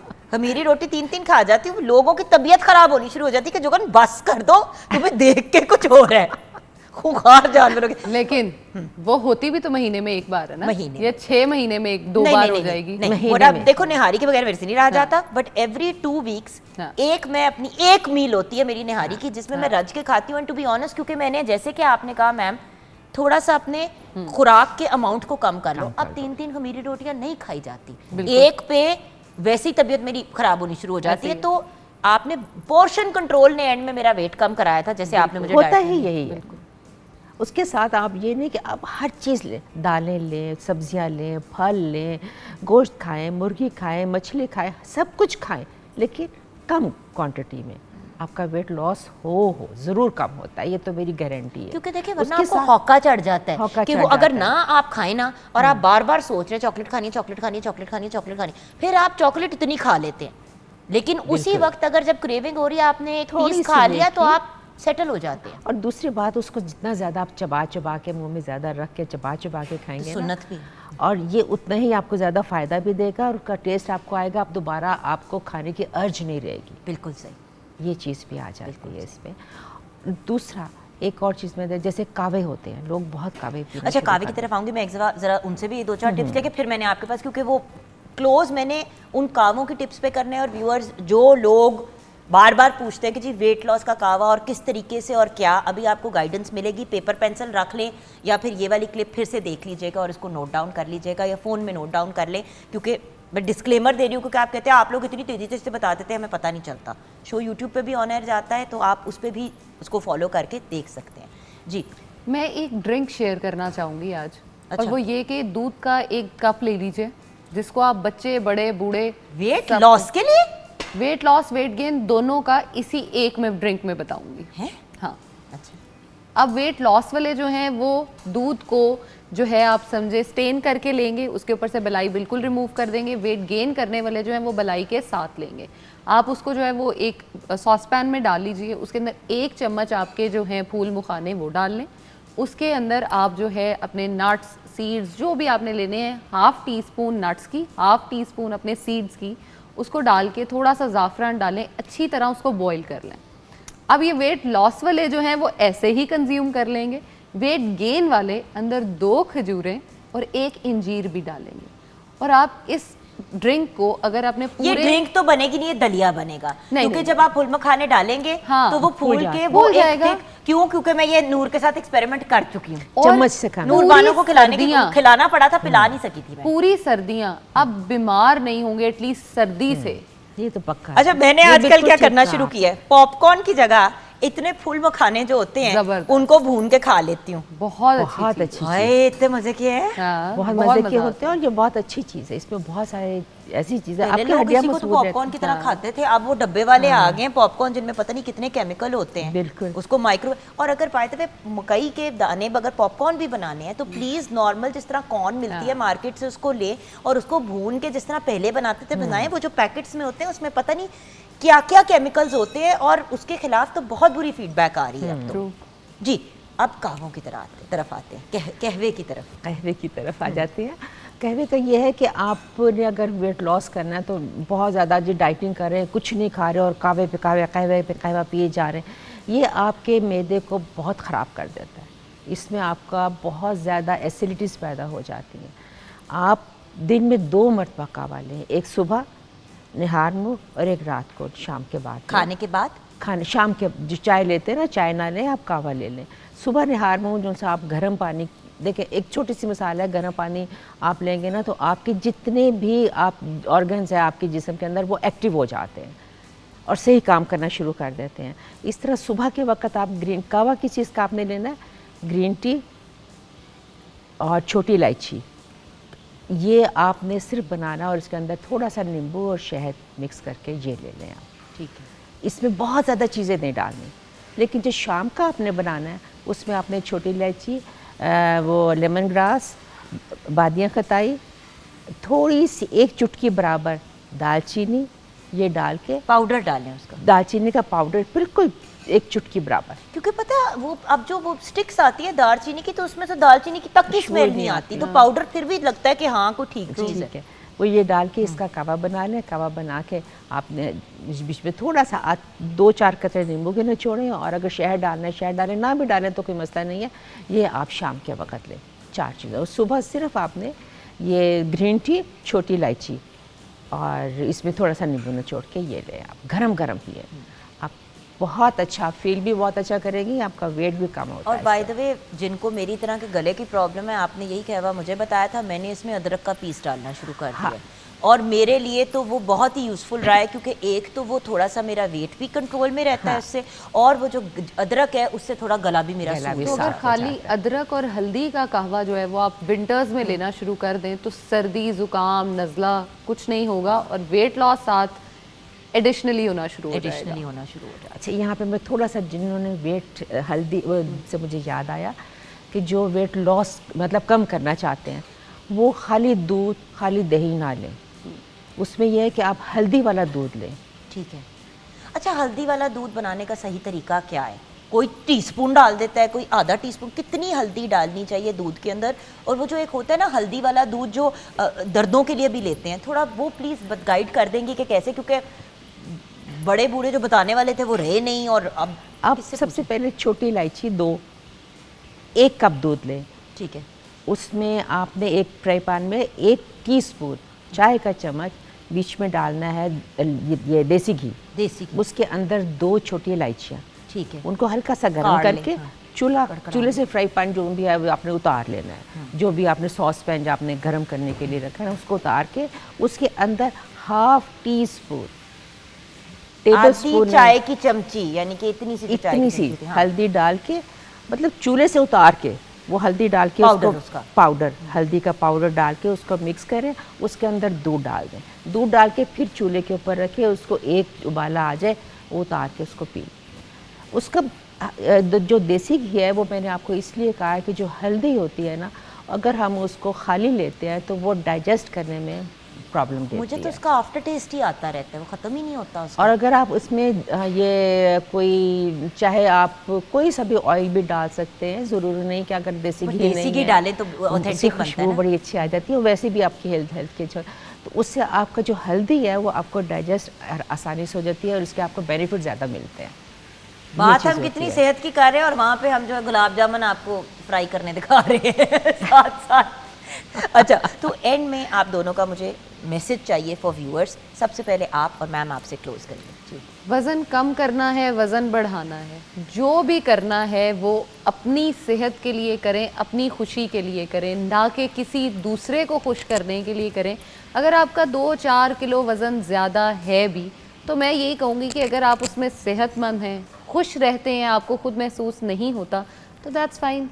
ब्यूटी इज़ इनसाइड, ये डिपेंड नहीं करता कि आप कितने मोटे या कितने पतले। हेल्दी रहें, सेहतमंद रहें और खुश रहें। जी मैम। सब वही इनकी बातें मैं रिपीट करूँगी कि सबसे ज़्यादा ज़रूरी है कि हमें खुश रहना चाहिए। आप खुश रहेंगे तो आप वेट कम भी कर सकते हैं, वेट बढ़ा भी और सकते हज़ार हैं, बीमारियों से भी दूर रहते हैं। बहुत सारी बीमारियों से भी दूर रहते हैं। दूसरा, आप अपने हर चीज़ खाएं लेकिन एक एतदाल के साथ खाएं। कोई ऐसा नहीं होता, आप खुश रहेंगे, दूसरों को खुश रखेंगे, आपके चेहरे पे रौनक आएगी, आपका दिल खुश होगा, आप जो खाएंगे आप डाइजेस्ट अच्छे तरीके से करेंगे और आप दूसरों की भी दुआएं लेंगे तो अपने लिए भी, आपके लिए सेहत भी अच्छी रहेगी। बिल्कुल। कोई चीज़ है ना viewers, eight the end of the day हमारी एक ही कोशिश होती है कि वो वाली बात करें जो आप लोगों के लिए यूज़फुल हो, जिससे आपको कुछ सीखने का भी मौका मिले। अब हमने बातों बातों में आपके साथ ड्रिंक भी शेयर कर दी, कहवा भी शेयर कर दिया, सफूफ भी बता दिया। अब ये वेरियस डिफरेंट चीज़ें हैं, एक ख़जाना है इन्फॉर्मेशन जो आपको हमने प्रोवाइड किया है। अब इसको अगर आप यूटिलाइज़ करेंगे तो तब उसका आपको फ़ायदा होगा। और सबसे इम्पॉर्टेंट बात, खुश रहें, खुद भी खुश रहें, दूसरों को भी खुश रखें। और किसी के लिए आसानी नहीं पैदा कर सकते तो कम से कम तकलीफ़ ना उसको दें। इसी नोट पे थैंक यू सो मच, आपका बहुत बहुत शुक्रिया। It was an honour and a pleasure having you on the programme. Thank you. तुम्हारा भी शुक्रिया यार ज़ैनब, थैंक यू। आ गई, थैंक यू सर। फिर आ जाओगी और आपको भी हम तंग करते रहेंगे। इंशाल्लाह इंशाल्लाह खैर से। तो यहाँ पे हम छोटी सी ब्रेक की तरफ जाएंगे व्यूअर्स। ब्रेक के बाद जब वापस आएंगे तो तालीम, आपको पता है हमेशा एक ही बात करती हूँ, जिस मुल्क की तालीम का और सेहत का सिस्टम ठीक हो जाता है वहाँ पे 90% मसाइल वैसे ही ख़त्म हो जाते हैं। तो ब्रेक के बाद let's talk about education.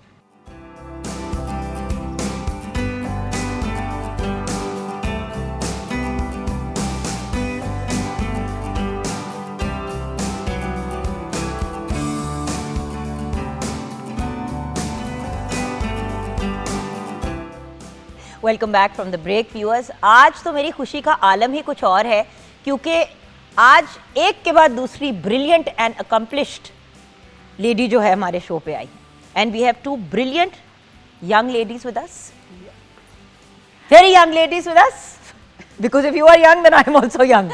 If I don't say you are young then I will become older also. So we are all young ladies. But the point is, हम हमेशा तालीम की बात करते हैं अपने प्रोग्राम पे, लेकिन तालीम के साथ कुछ और चीज़ें भी अहम होती हैं। जैसे कि बचपन में हमेशा बात होती थी तालीम और तरबियत की, लेकिन अब बात होती है तालीम तालीम तालीम तालीम तालीम तालीम तालीम।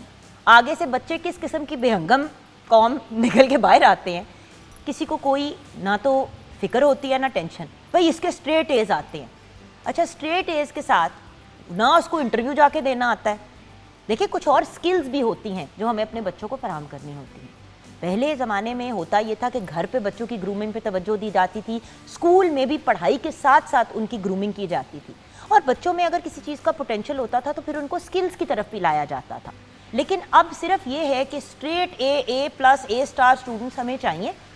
उसके अलावा उनके अंदर कोई लाइफ स्किल्स हो, कोई ग्रूमिंग हो, उन्होंने अपने लाइफस्टाइल को एक सर्टेन तरीके से लेके जा रहे हो, इस पर कोई तवज्जो नहीं देता। ना दिन का होश है ना रात का होश है। बच्चे सारा सारा दिन घर से गायब होते हैं, माँ बाप अपनी टेंशन में होते हैं, लेकिन क्योंकि बाकी सब बच्चे कर रहे होते हैं तो वो भी कर रहे होते हैं। तो इस रैट रेस से कैसे निकला जाए, आज हमें गाइड करेंगी 2 बहुत ही ब्रिलियंट खवातीन। सबसे पहले, एंड मेरे लिए बहुत बड़ा ऑनर है आज वो प्रोग्राम पे आई हैं, because we have always admired her, always respected her. पहले भी शो का हिस्सा बन चुकी हैं, PTV की तो फैमिली का हिस्सा हैं आप। प्रोफेसर डॉक्टर कंवल अमीन हमारे साथ हैं। आप former vice chancellor at the university of home economics, educationist हैं, स्कॉलर हैं, ट्रेनर हैं, लाइफ कोच हैं। And to be very honest viewers, जो मुझे जिस चीज़ की बहुत ज़्यादा जो मैं कहती हूँ कि इंसानी हकूक़ के लिए हर लेवल और हर स्टेज पे ये स्टैंड करती हैं। अपनी तालीम का इन्होंने, बच्चों को जब तालीम देती थी या गाइडेंस भी देती थी, तो उसमें उनके हकूक़ और पेरेंट्स को किस तरीके से बच्चों के साथ चलना चाहिए, ये सारी चीज़ें साथ साथ आप गाइड करती रही हैं। आपकी सर्विसेज के बेस पे तमगा इम्तियाज़ अवार्ड भी आपका अनाउंस हो गया है on the 14th of August और इंशाल्लाह 23 मार्च को रिसीव करेंगी। अस्सलाम वालेकुम डॉक्टर साहिबा। थैंक यू, वालेकुम अस्सलाम। बहुत बहुत शुक्रिया। जैसा आपने कहा कि पीटीवी हमारे तो बचपन सारा और जवानी भी पीटीवी ही को देख के गुजरी है, तो इसके साथ एक वैसे ही एक सेंटिमेंटल एसोसिएशन भी है, नॉस्टैल्जिक एसोसिएशन भी है। तो it is always pleasure to be here and in your show I would say it is even extra pleasure to be with you. Thank you and so much. Thank you so much for so many compliments. And then we also have Dr. Shazia Iqbal Khan with us. आप भी एक बेहतरीन और brilliant personality हैं, educationist हैं, और doctor Shazia का भी वही फोकस होता है स्टूडेंट्स के साथ एंड यंग लोगों के साथ कि भाई तालीम अपनी जगह अहम है, लेकिन एक अच्छा इंसान उसके साथ बनना उससे भी ज़्यादा ज़रूरी है। क्योंकि अगर आप एक बहुत ब्रिलियंट स्टूडेंट रहे हैं लेकिन आपको किसी से बात करने की तमीज़ नहीं है, आप नाक पे मक्खी नहीं बैठने देते, आप में एरोगेंस बहुत ज़्यादा है, तो फिर तो पढ़े लिखे जाहिल वाली कैटेगरी में आप आ जाते हैं। सो एन एडवोकेट ऑफ तरबियत हमारे साथ हैं and also human rights, doctor Shazia Iqbal Khan. अस्सलाम वालेकुम डॉक्टर। वालेकुम सलाम। Thank you Jugan for inviting me again and ये forum I think it is one of the best forums कि आप अपने बच्चों की तरबियत और जिस तरह हमने अपने बच्चों की तरबियत को आउटसोर्स कर दिया टू स्कूल्स, उसके ऊपर बात करने के लिए, बिकॉज़ आई थिंक माओं को इस वक्त इस चीज़ के ऊपर बहुत फोकस की ज़रूरत है कि हर चीज़ स्कूल की ज़िम्मेदारी नहीं है, कुछ माओं की भी है। बिल्कुल सही। लेकिन वहाँ पे इसी बात को मैं थोड़ा सा आगे, being a mother my self, जिनके छोटे बच्चे भी हैं, देन हमजा 17 के हैं, सो डॉक्टर साहब आपसे बात शुरू करूँगी। ठीक है, तरबियत ये सारी चीज़ें बहुत ज़्यादा इम्पॉर्टेंट है, लेकिन जब हम तालीम की बात करते हैं तो क्या तालीम में सिर्फ किताब और बुक्स आती हैं? सबसे पहले मैं इससे बात शुरू करना चाहूँगी आपकी बुक्स में, आपकी कैटेगरी में, क्योंकि आपने बड़ी सीनियर पोस्ट होल्ड की है। इंसान अगर आप पीछे जाए तो इंसान ने सीखना कहाँ से शुरू किया? ऑब्जर्वेशन से, एक दूसरे से। किताबें एक डॉक्यूमेंटेड सोर्स कह लें, ज़रिया है इल्म का हासिल करने का। किताबों के अलावा भी एक ह्यूमन सोर्सेस या हमारे इर्द गिर्द जो लोग हैं या जो हमारे इर्द गिर्द ज़िंदगी है या दूसरों के जो बिहेवियर्स हैं, रवैये हैं, उनसे भी हम लर्न करते हैं।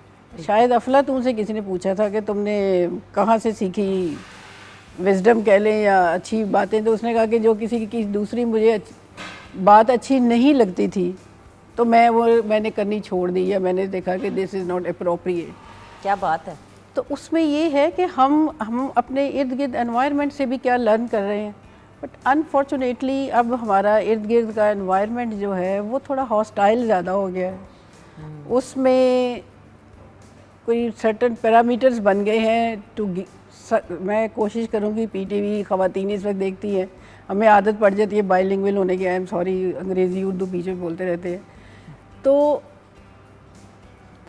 कामयाबी को हम कैसे देखते हैं? एक माँ अपने बच्चे की कामयाबी को कैसे देखती है? बच्चा ख़ुद अपनी कामयाबी को कैसे देखता है? तो ये शुरू से इंड्यूस उसमें हम क्या कर रहे हैं? क्या कामयाबी यही है जैसा भी आपने कहा कि तुमने क्लास में टॉप करना चाहिए? अगरचे मैंने ये स्ट्रेस अपने बच्चों को दिया हुआ है, टॉप करना चाहिए तो नहीं, लेकिन मेरा ये होता था कि आपका एक पूरा जो पोटेंशियल है उसको इस्तेमाल करें, उसके बाद रिज़ल्ट्स जो भी हैं देन आई डोंट केयर। तो ये आपको बच्चे को इस हद तक मोटिवेट करना एकेडमिकली वो ज़रूरी है कि हमें ये एक ज़्यादती और जुल्म है कि एक बच्चा अगर बिलो एवरेज कह लें या एवरेज इंटेलिजेंस का है और पेरेंट्स उसके ऊपर प्रेशर डालें कि घर में भी पढ़ लो, ट्यूशन्स भी कर लो, ये भी कर लो, तुम क्यों अच्छे नहीं आ रहे। हमें उसको समझना चाहिए कि उसकी कैपेसिटी क्या है और किस में वो कितना उसको स्ट्रेच कर सकते हैं। एक चीज़ तो ये उसका एकेडमिक प्रेशर जो बहुत ज़्यादा उसके ऊपर बिल्ड किया जाता है, और मुझे ऑनेस्टली तरस आता है आज के बच्चों पर। हम जब बड़े हो रहे थे हम भी पढ़ते थे, लेकिन एक सोशल लाइफ भी होती थी, फैमिलीज़ के साथ, कजन्स के साथ फिर रहे हैं, जा रहे हैं। अब आपकी लाइफ सिर्फ सोशल मीडिया पे है, और सोशल मीडिया पे जिस लेवल की ट्रोलिंग और अनएक्सेप्टेबल किस्म की गुफ्तगू होती है, सबसे ज़्यादा तरबियत के पोलर ऑपोजिट हो जाती है। अब ये क्या है कि उधर से स्कूल से आए हैं, अब ट्यूशन पे चले जाओ, ट्यूशन से आए हैं उधर चले जाओ, और जो कोई थोड़ा बहुत टाइम मिला है वो घर वालों के साथ अब बोर होने से बेहतर है कि सोशल मीडिया पे चले जाओ और तरह तरह की चीज़ें देख लो। अब वहाँ पे अब उससे एंग्जाइटी में क्यों इजाफा हो रहा है साथ यूथ के भी। आप सोचें छोटे बच्चों को एंजाइटी की दवाइयाँ प्रिस्क्राइब हो रही हैं।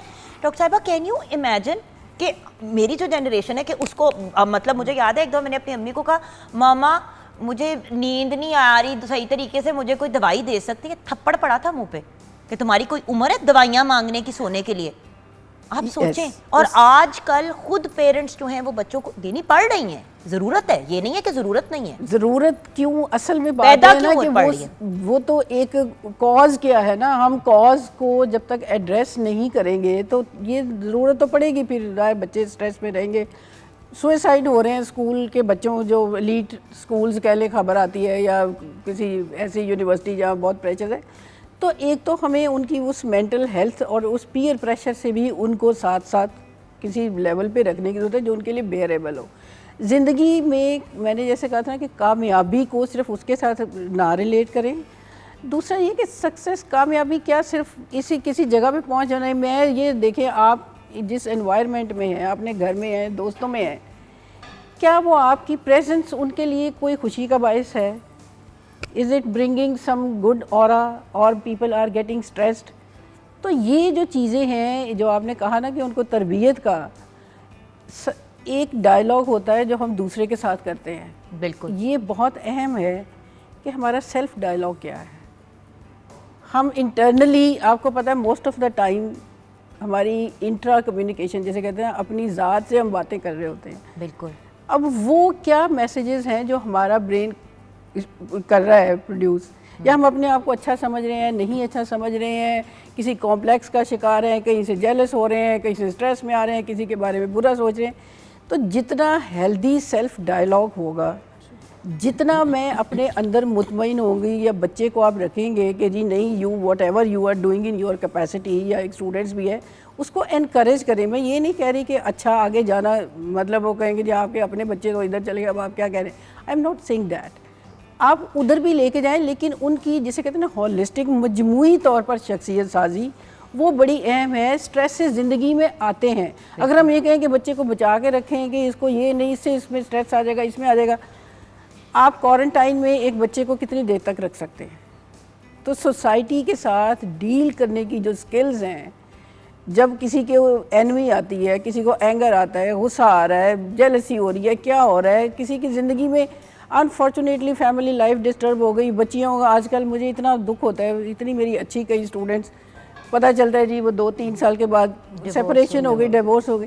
तो उन सिचुएशंस के साथ डील कैसे करना है, ये सारा कुछ जो है ना, आज की ज़िंदगी बड़ी कॉम्प्लिकेटेड हो गई है। उसके हवाले से हमें मुख्तलिफ एंगल्स, जैसे जाविये जिसे कहते हैं ना, उनसे देखने की ज़रूरत है।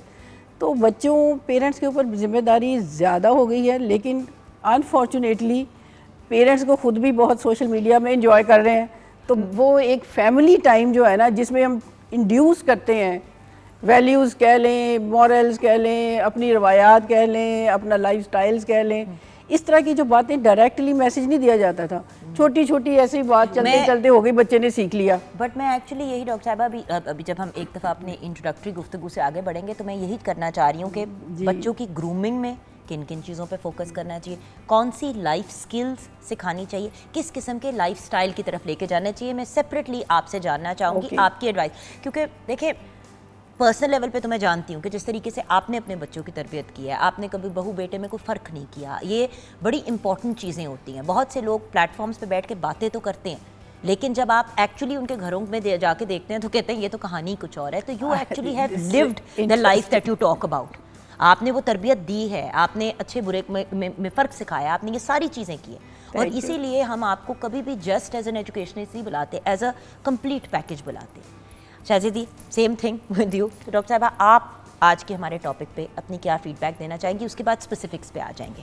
मेरे ख्याल में जुगन, अब हमारे जो पेरेंट्स हैं उनका जो सबसे बड़ा इस वक्त डिलेमा या अलमिया जिसको हम कहते हैं वो ये है कि हम अपने बच्चों को हर प्रॉब्लम, हर तकलीफ़ और हर मुश्किल से बचाना चाहते हैं, जिसकी वजह से हम उनको एक्सपोज नहीं करते किसी भी ज़िंदगी की मुश्किलात से। उसकी वजह से उनकी परसिवेरेंस उनके अंदर नहीं है, वो बहुत जल्दी डिफीट हो 10 जाते साल हैं। के बच्चे को पैसे पकड़ाए जाते थे कि बेटा सामने की परचून की दुकान से फलां की चीज़ ले आओ।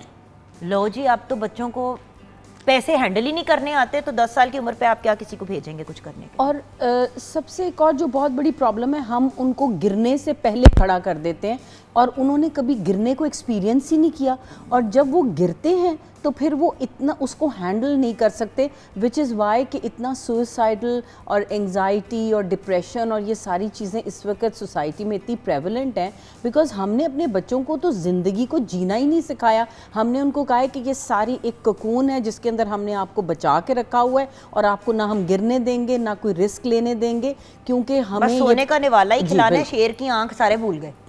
बिल्कुल। और दूसरी एक और जो प्रॉब्लम हमारे पास इस वक्त ये है कि मदर्स जो हैं वो इतनी ऑक्यूपाइड हैं खुद कि वो एक गैजेट अपने बच्चे के हाथ में दे देती हैं और उनको उससे मसरूफ़ कर देती हैं, जिसकी वजह से ना हमारा बच्चा कम्युनिकेट भी नहीं आपस में कर सकता। देखिए डॉक्टर साहब, मैं एक यहाँ पे एज अ वर्किंग मदर एक बात ज़रूर अपना एक गिला पुट फॉरवर्ड करना चाहूँगी। बस बच्चे की तरबियत और बच्चे को की वेल बीइंग सिर्फ मेरी जिम्मेदारी है और किसी की नहीं है। देखिए घर में बड़ी दफ़ा ऐसा होता है कि अगर जॉइंट फैमिली सिस्टम ना भी हो तो बिल्कुल आसपास आपके फैमिली के बड़ों के घर होते हैं और हम लोग बड़े इंटरकनेक्टेड होते थे। अब अगर एक ही औरत के ऊपर पूरी रिस्पॉन्सिबिलिटी और साथ में वो वर्किंग मदर भी है, तो मुझे बताएं फिर वो कैसे मैनेज करें? अब इसके अंदर हमारा फैमिली टाइम एलिमिनेट हो गया है। हम जब when we were growing up, हम बड़े हो रहे थे तो खाना एक टेबल पे बैठ के खाया एक जाता था, टाइम पे लंच खाया भी और जाता डिनर था। भी। हाँ। और जो खाना पकता था वो सब खाते थे। अब इस वक्त यह है कि हर बच्चा जो है वो कहता है कि मैंने ये खाना है और वो अपनी ट्रॉली में अपने कमरे या अपने गैजेट के सामने खाता है।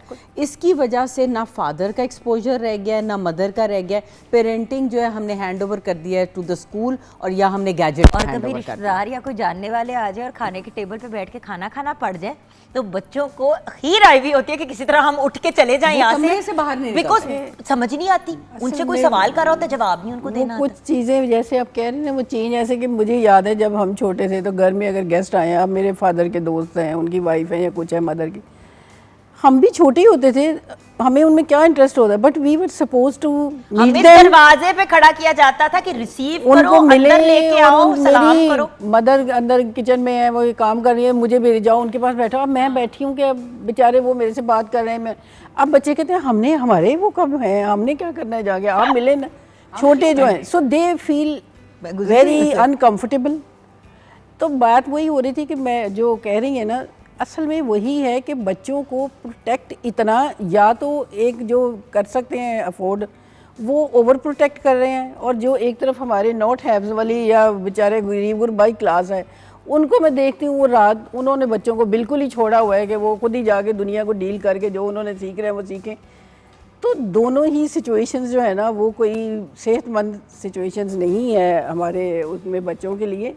देखिए जैसे मैं तो इस तरह सोचें कि जैसे इंसानी जिस्म है, आप जिम में जाते हैं, कैसे कैसी बॉडी बना लेते हैं, मसल जितना आप उसको स्ट्रेस देते हैं उतना ही ज़्यादा वो बिल्ड होता बेहतर है। परफॉर्म करते हैं। मेंटल हेल्थ और ग्रोथ में भी अगर आप, मैं ये नहीं कहती कि आप उनको मुसीबतों में डालें, लेकिन एज के हिसाब से छोटे छोटे से जो डिफ़िकल्ट सिचुएशंस है ना उसमें उनको डील करना सिखाना चाहिए, क्योंकि बाहर की दुनिया बड़ी जालिम है, आप कितनी देर तक उसको प्रोटेक्टिंग रख सकते हैं। तो ये जो अब आ गया हुआ है ना, ख़ास तौर पर कहीं जो आपने एग्जैक्टली सही कहा कि बच्चा गिर ना जाए, ये वो मैं अपने ग्रैंड चिल्ड्रन को बता रही थी कि बेटा जब हम गलियों में खेलते तो हमें वो पंजाबी में कहते ठुड्डे बड़े लगते होते थे, अंगूठा बेचारा छिल जाता था, गिरते भी थे, चोटें भी लाल हुए लगती हुए होते थे छिल छिल तो के, वो गिर दैट गिर के। वाज पार्ट ऑफ इट बचपन का कि जी खेलते हैं तो चोटें तो लगती ही हैं। अब हम क्या कहते हैं, अच्छा ऐसा करोगे तो चोट लग लोगों ने जाएगी, बच्चों के कमरों में दीवारों पे पैडिंग लगाई हुई होती है कि चोट लग जाएगी, ये हो जाएगा। छोटी छोटी सी जो ये मेंटल और फिजिकल आपकी जिसे कहते हैं ना अनप्लेजेंट कह लें या उस वक्त आपको लगते हैं, लेकिन ये आपको स्ट्रॉन्ग करते हैं। तो ये जो हम कह रहे हैं ना बच्चे बड़े सेंसिटिव हो गए हैं, वो इस वजह से कि उसमें हमारा भी हाथ है। दूसरा ये कि सोशल मीडिया पे जब आप देखते हैं ना, वो बड़ा मज़े की मुझे बात लगी कि हर कोई एक्चुअली वो ज़िंदगी नहीं गुजार रहा, या उस स्टेट ऑफ माइंड में नहीं है जो वो सोशल मीडिया पे दिखा रहा है। अब उसको देखने से क्या हो रहा है, जो कि दूसरा समझ रहा है कि अच्छा वो पीयर प्रेशर एक तो वैसे होता है ना, अब ये एक सोशल मीडिया का जो प्रेशर है ये एक नया अजाब बन गया है कि अच्छा उसने अगर ये कपड़े लगाए हैं, उसने नए सूट लगाए, उसने ये खाने लगाए हैं, उन्होंने वेकेशंस वहाँ पे की है, तस्वीरें आ रही हैं, तो हम कहाँ पे जा रहे हैं। सो द कम्पेटिटिवनेस ऑफ पहले तो एक होता था पढ़ाई की कम्पेटिटिवनेस होती थी। अब मैं यही कह रहा हूँ, तो आपसे अब मुख्तलिफ जहतें जो है ना, हर जहत पे आपका एक मुकाबलेबाजी है, जिसकी वजह से आपका ज़्यादा एनर्जी, ज़्यादा टाइम उन चीज़ों के साथ डील करने में लग रहा है जो इतनी कोई बड़ी इशू नहीं है।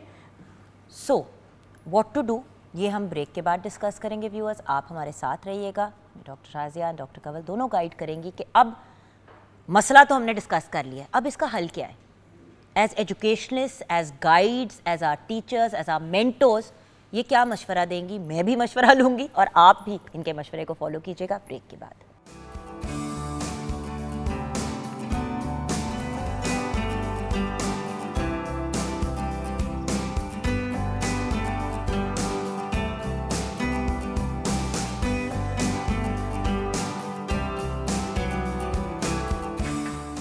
Welcome back from the break viewers. बहुत अच्छी हमें गाइडेंस मिल रही है। खैर, हमने मसले को डिस्कस किया कि तालीम के साथ जो बहुत इंपॉर्टेंट एलिमेंट्स होते थे वो सारे रेडिकेट हो गए। फोकस सारा का सारा सिर्फ तालीम पे हो गया है, जो बड़ी इंपॉर्टेंट चीज़ है। हम इसी प्लेटफॉर्म पे करोड़ दफ़ा कह चुके हैं कि लड़का लड़की ट्रांसजेंडर सबको तालीम हासिल करने का इक्वल राइट है और उनको तालीम याफ्ता होना चाहिए। और ये माँ बाप का और फैमिली का फ़र्ज़ है। अगर किसी के माँ बाप नहीं है तो उसके फिर जो रिलेटिव्स हैं उनका फ़र्ज़ है कि उन बच्चों को तालीम याफ्ता करें। लेकिन उस तालीम का क्या फ़ायदा जिसके बाद लोग जब आपसे मुलाकात करें तो कह लो जी आ गया एक और पढ़ा लिखा जाहिल। So at the end of the day एक कंप्लीट पैकेज कैसे बना जाए। जी डॉक्टर शाजी। इसके अंदर जुगन मेरा ख्याल है कि पेरेंट्स को फैमिली टाइम के ऊपर बहुत फोकस करना ज़रूरी है, क्योंकि जब पहले हम एज अ फैमिली बैठते थे तो पेरेंट्स जो थे वो फिगर आउट करते थे और उनको समझ आ रही होती थी कि उनका बच्चा कोई ट्रबल में है या ट्राइंग टाइम्स या किसी मुश्किल से गुजर रहा है, तो वो उसको डील करते थे। अभी बच्चे ने सिगरेट ट्राई नहीं की होती थी, माँ को पहले ही पता चल जाता है ऐसे कपड़े से स्मेल आ रही है या बच्चा अजीब तरीके से बिहेव कर रहा है या दराज में से निकल, बच्चे गलत आदतों में पढ़ने से पहले ही पकड़े जाते थे क्योंकि पेरेंट्स का बॉन्ड इतना स्ट्रॉन्ग होता था। अब ये है कि क्योंकि बच्चा अपने सोशल मीडिया पे है, मदर अपने सोशल मीडिया पे और बाप अपनी रोजी की तलाश में है, तो एक सोशल मीडिया ऐसे नहीं कहेंगे बाप सोशल मीडिया लेकिन बाप सबसे ज्यादा सोशल मीडिया पे होता है। बाप घर आके ड्रामा कर रहा होता है, जैसे कि मेरा मियाँ I am doing some work, मैं एंज करके देखती मैं कहता तुसी एक्स जो पहले ट्विटर होता था आप उस पे घुमेरियां मार रहे हैं और ये कोई आपका काम नहीं हो रहा। भाई वही वाली बात है ना जो उस फिल्म में कहा था, पाल नहीं सकते तो पैदा क्यों करते हो। तो पालने तो हैं अब। उससे ये ज़रूर एक फ़र्क आएगा, डेफिनेट फ़र्क आएगा कि पेरेंट्स जो हैं जब वो अवेयर होते हैं बच्चों की प्रॉब्लम्स को तो वो उसको डील बेहतर करते हैं और उससे पहले कि वो प्रॉब्लम बहुत बढ़ जाए वो उसको रोक लेते हैं। तो ये मेरा ख्याल है कि हमें अपने फैमिली टाइम के ऊपर बहुत ज़्यादा फोकस करना चाहिए। और जो हम अक्सर एज एजुकेटर्स ये कहते हैं कि जी मत ग्रेड्स के ऊपर फोकस करें, मत इतना ज़्यादा करें, इसमें हमारा कसूर नहीं है, इसमें हमारी यूनिवर्सिटीज़ का कसूर है। बिकॉज़ आपकी यूनिवर्सिटीज़ आपको बता रही हैं कि जी हमें चाहिए ये ग्रेड, तो पेरेंट ने अपने बच्चे को पढ़ाना है। सो एट सम पॉइंट हमारी स्टेट को, हमारे एजुकेशन डिपार्टमेंट को, सबको एक होलिस्टिक एक ओपिनियन देना चाहिए जिसमें ये चीज़ को एलिमिनेट करना चाहिए कि सिर्फ ग्रेड्स के बलबूते पे मेरा भी यही प्रॉब्लम है कि भाई आप इवैल्यूएट क्यों नहीं करते हैं बच्चे को। आप बच्चे को मतलब जब आपने यूनिवर्सिटी में किसी बच्चे का दाखला करना है तो उसका एक इंटरव्यू तो करें। देखिए इसमें मैं थोड़ा इंटरव्यू नहीं करूँ, हुआ क्या पहले और अभी भी कई आप तो होम इकोनॉमिक्स की हेड रह चुके हैं, आपको तो पता है इतने बच्चे होते हैं, एक बच्चे का अगर इंटरव्यू करोगे तो वो सारा साल इंटरव्यू चलता रहेगा। लेट्स बी ऑनेस्ट, इसमें दो पैरामीटर्स हैं। अभी भी कुछ डिसिप्लिन्स हैं जिसमें साथ इंटरव्यू होते हैं और टेस्ट भी होता है, बिल्कुल। But I agree with you कि सिर्फ नंबरों से और जैसे जैसे ये उसमें ऑब्जेक्टिव स्टाइल ऑफ पेपर बढ़ रहा है उसका एक और इशू आ रहा है। एक तरफ क्रिटिकल थिंकिंग का था कि शायद उसको वो बच्चा खुद सोचे, लेकिन उसके साथ हो क्या रहा है कि जहाँ पहले स्टूडेंट्स कोई 4 लाइनें अपने पास से लिख लेते थे ना, अब उनकी जो राइटिंग स्किल्स हैं वो फर्दर डैमेज हो गई हैं, ठीक है। उनसे वो प्रॉपरली वो एक अगर आप उनको ऐसे दें, छोटे होते तो हैंड राइटिंग पे कितनी जी, बच्चे होते थे hand- मैम, अब तो वो लिख ही नहीं सकते बच्चे, क्योंकि उनको टाइपिंग की इतनी आदत पड़ गई है फोनों पर। अब देखें उसमें जो ये बात करें ना family time, that is very important. पहला जो अभी आपने कहा कि सोल्यूशन एक पहलू तो है कि फैमिली टाइम। अब इसके अंदर फर्दर मैं ऐड ये करना चाहूँगी कि अगर फैमिली माँ या बाप, ये डिपेंड करता है कि वो खुद भी क्या वैल्यूज़ कैरी कर रहे हैं। बिल्कुल। अगर एक माँ ही जो है उसको ही अपनी ससुराल वाले जहर लग रहे हैं और उसको चल रहा है तुम्हारी फूफी ये करती है या तुम्हारी दादी ये करती है और बच्चों को भी वही उस तरह की चीज़ें बता रही है, तो वो कोई अच्छी फैमिली टाइम नहीं दे रही। सो आप इंड्यूस क्या करना चाह रहे हैं? फैमिली टाइम होना चाहिए और उसमें जिसे कहते हैं ना कि और positive family time. Positive family time, उसमें आप देखें कि आपने क्या अपने बच्चे को बताना है। मैं आपको बताऊं, मुझे इतना, मैं फिर स्कूल में भी गई थी, मुझे इतना अफसोस हुआ। हम आप बात कर रहे हैं ना डाइवर्सिटी की और इंक्लूसिविटी की और ये वो, कैन यू इमेजिन, अब मैं नाम नहीं लूँगी, इंग्लिश मीडियम भी स्कूल जा रहे हैं बच्चे, कि मुझे मेरे सबसे छोटे बेटे ने बताया कि किस तरह से उसका एक क्लास फेलो है हु इज़ नॉन मुस्लिम और बच्चे कैसे बुलिंग करते हैं उसको। तो ये मैंने कहा आप लोग क्या देखते नहीं हैं। अब हमें बचपन में नहीं पता होता था कि फ़लाँ सेक्ट का हमारा क्लास फेलो है या फ़लाँ है, हमने उसके घर में नहीं जाना, हमने ये करना। तो माय पॉइंट इज़ कि पेरेंट्स जो हैं, जितनी हमारा ये बढ़ता जा रहा है ना, एक ज़ाहिर सो कॉल्ड हम कह रहे हैं कि हम बड़े मजहबी, लोग कहते हैं कि नहीं है, और लेकिन सो कॉल्ड हम मजहबी भी हैं, हमने वो अपने विद इन इस्लाम भी उन बच्चों के साथ कैसे से कर रहे हैं। जितना ज्यादा लोग बात करते हैं ना व्यूअर्स टॉलरेंस की, जी, उतने ही ज्यादा वही लोग इंटॉलरेंट अब ये एक I'm sorry, ये मैं अपनी personal observation as an artist भी बता रही हूँ एंड एज अ मदर भी बता रही हूँ। जुगन, अगर आप देखें ना तो नमाजों की तादाद हमारी बढ़ गई है, उम्रा और हज की तादाद बढ़ गई है, लेकिन इंसानियत की जो हमारे पॉइंट्स हैं वो कम होते जा रहे हैं। उसमें मेरा ये है कि एक तो बच्चों को ये सिखाना, देखिए हम एक अपने मुल्क में, एक मुसलमानों के मुल्क में, एक सोसाइटी में रह रहे हैं, किस तरह से जो भी उनसे कोई मुख्तलिफ है, चाहे वो मजहबी हवाले से है, चाहे वो डिफरेंटली एबल्ड है, चाहे उसकी ज़ुबान डिफरेंट है, वो किसी की स्किन नहीं, किसी की शक्ल डिफरेंट है, किसी का रंग थोड़ा सा डार्क है, तो उसको वो सेंसिटाइज करना या हसासियत उनमें पैदा करना कि ये आपका राइट नहीं है कि आप उनको, ख़ास तौर पर स्कूलों में आप उसको डिग्रेड करें बच्चों को। ये एक वैल्यूज़ हैं जो हमें डायरेक्टली या इनडायरेक्टली देने की ज़रूरत है। एक्सेप्टेबिलिटी फॉर डाइवर्सिटी, यानी इख्तलाफ है लेकिन वो दुश्मनी नहीं है। आप उनको ये, हम अगर अल्लाह ताला ने सबको अच्छा बनाना होता तो वो खुद कहता है मैं बना देता। एक डाइवर्सिटी उसने क्रिएट की है। We just need to learn के how to protect our values and how to respect others, और जो उनका बेसिक राइट है उसके मुताबिक वो जी सके तो उनको जीने दें, एक बात। दूसरी बात फिर ये आती है कि उनको, जैसे मैंने कहा कि अपने लिए उनकी सक्सेस की डेफिनेशन जो है वो एक अच्छे इंसान के साथ ऐड करें। क्योंकि मैं ये कहने लगी थी कि वो कौन सी लाइफ स्किल्स हैं। अब लाइफ स्किल्स में मैं ख़वातीन की भी, और ख़ास तौर पर ना इसमें सिर्फ ख़वातीन ही नहीं बल्कि मर्दों की भी, मैं जब हम पढ़ते थे एमए में, मुझे याद है मेरी एक प्रोफेसर वो हॉस्टल में होती थी वार्डन, और मुझे बड़ी हैरत हुई। उन्होंने कहा कि जो हमारे पास बच्चियां हैं ना, जो दूर दराज शहरों से आई हुई हैं, वो जनाब घरों में जाती हैं तो वो ऐसे अब बन गई हैं कि हम तो पढ़ रहे हैं तो जी हम तो नहीं आटा गूंथ सकते, अपनी माओ को जवाब देती हैं घर का काम। मैंने कहा मैं शहर में रह के सारा काम करती हूँ, मैंने तो कभी इस एजुकेशन को उसका नहीं बनाया excuse. So my point is कि तालीम का मतलब ये नहीं है कि बाकी की जो आपकी लाइफ स्किल्स हैं बेसिक, चाहे वो लड़का है या लड़की है, ख़ास तौर पर ख़वातीन, ज़ाहिर है कुछ ना हमने तो सीखना ही होता है, कि वो कोई ऐसी बात है कि जिससे आपकी उस शान में कोई कमी आ जाएगी कि जी ये तो मेरा डिग्रेड हो जाएगा, मेरा जो है ना स्टेटस जो है।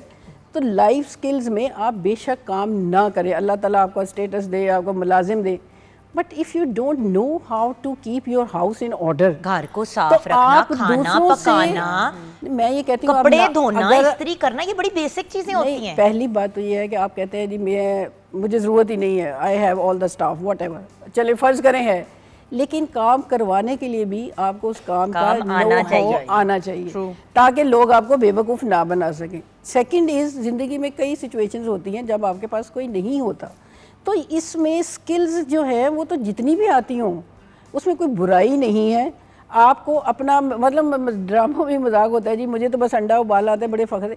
This is not the way of life. और ये कोई प्राउड होने वाली बात नहीं। अब मैं बड़ी एक आपके साथ बात को शेयर करूंगी कि मैं अक्सर जब हम बाहर ट्रैवल करते हैं तो ऑब्वियसली बंदे ने कुछ पहन के फौरन निकलना होता है। मेरे हस्बैंड अपनी कुछ शर्ट इस्त्री कर रहे होते हैं तो मैं अपनी शर्ट लेके खड़ी हो जाती हूँ। वो कहते हैं इस्त्री कर दूँ, तो मैं कहती हूँ प्लीज़ बाबा, क्योंकि मुझे नहीं सही तरह इस्त्री करना आता ना, बचपन में कभी सीखा, और अदरवाइज एक जब कॉलेज में 1-2 दफ़ा करने की कोशिश की, हाथ जला लिया और बड़ी बुरी तरह जला लिया, क्योंकि झल्लों की तरह काम करती हूँ। तो अब मेरे हस्बैंड अगर मेरे लिए मेरे कपड़े कभी मेरी शर्ट या कुछ इस्त्री कर देते हैं, जब हम यहाँ पे तो कोई धोबी शोबी सिस्टम है वहाँ पे, तो इसमें आई फील वेरी हैप्पी कि यार मेरे मियाँ ने, उनकी चीज़ें मैं हैंडल कर लेती हूँ, मेरी चीज़ें वो कर लेते हैं। रिलेशनशिप्स ऐसे ही चलते हैं, ऐसे ही चलते हैं। और जुगन आप ये देखो कि जब हमारे बच्चे बाहर पढ़ने जाते हैं, वहाँ वो अपने बाथरूम भी खुद होते हैं, खाना भी खुद बनाते हैं, अपनी लॉन्ड्री भी खुद करते हैं, लेकिन वहां पे जाके वो इंसान एक बड़े मुश्किल टाइम से गुजरते हैं, Yes. क्योंकि घर से सीख के नहीं गए मैं होते। तो वैसे अब यही कहती हूँ गोरों के बच्चे को कोई मसला नहीं होता, हमारे उनके वैसे लिए बच्चों normal है। को एक दफ़ा ज़रूर लगवाना चाहिए भाई, क्योंकि यहाँ तो ये सुनते नहीं है। और हमें एक एनवायरनमेंट बना होता है ना, मतलब हम खुद भी आ जाते हैं, तो मैं अपनी ही बात करूँ, मुझे होता है नहीं यार अब कुक है तो वही नाश्ता दे,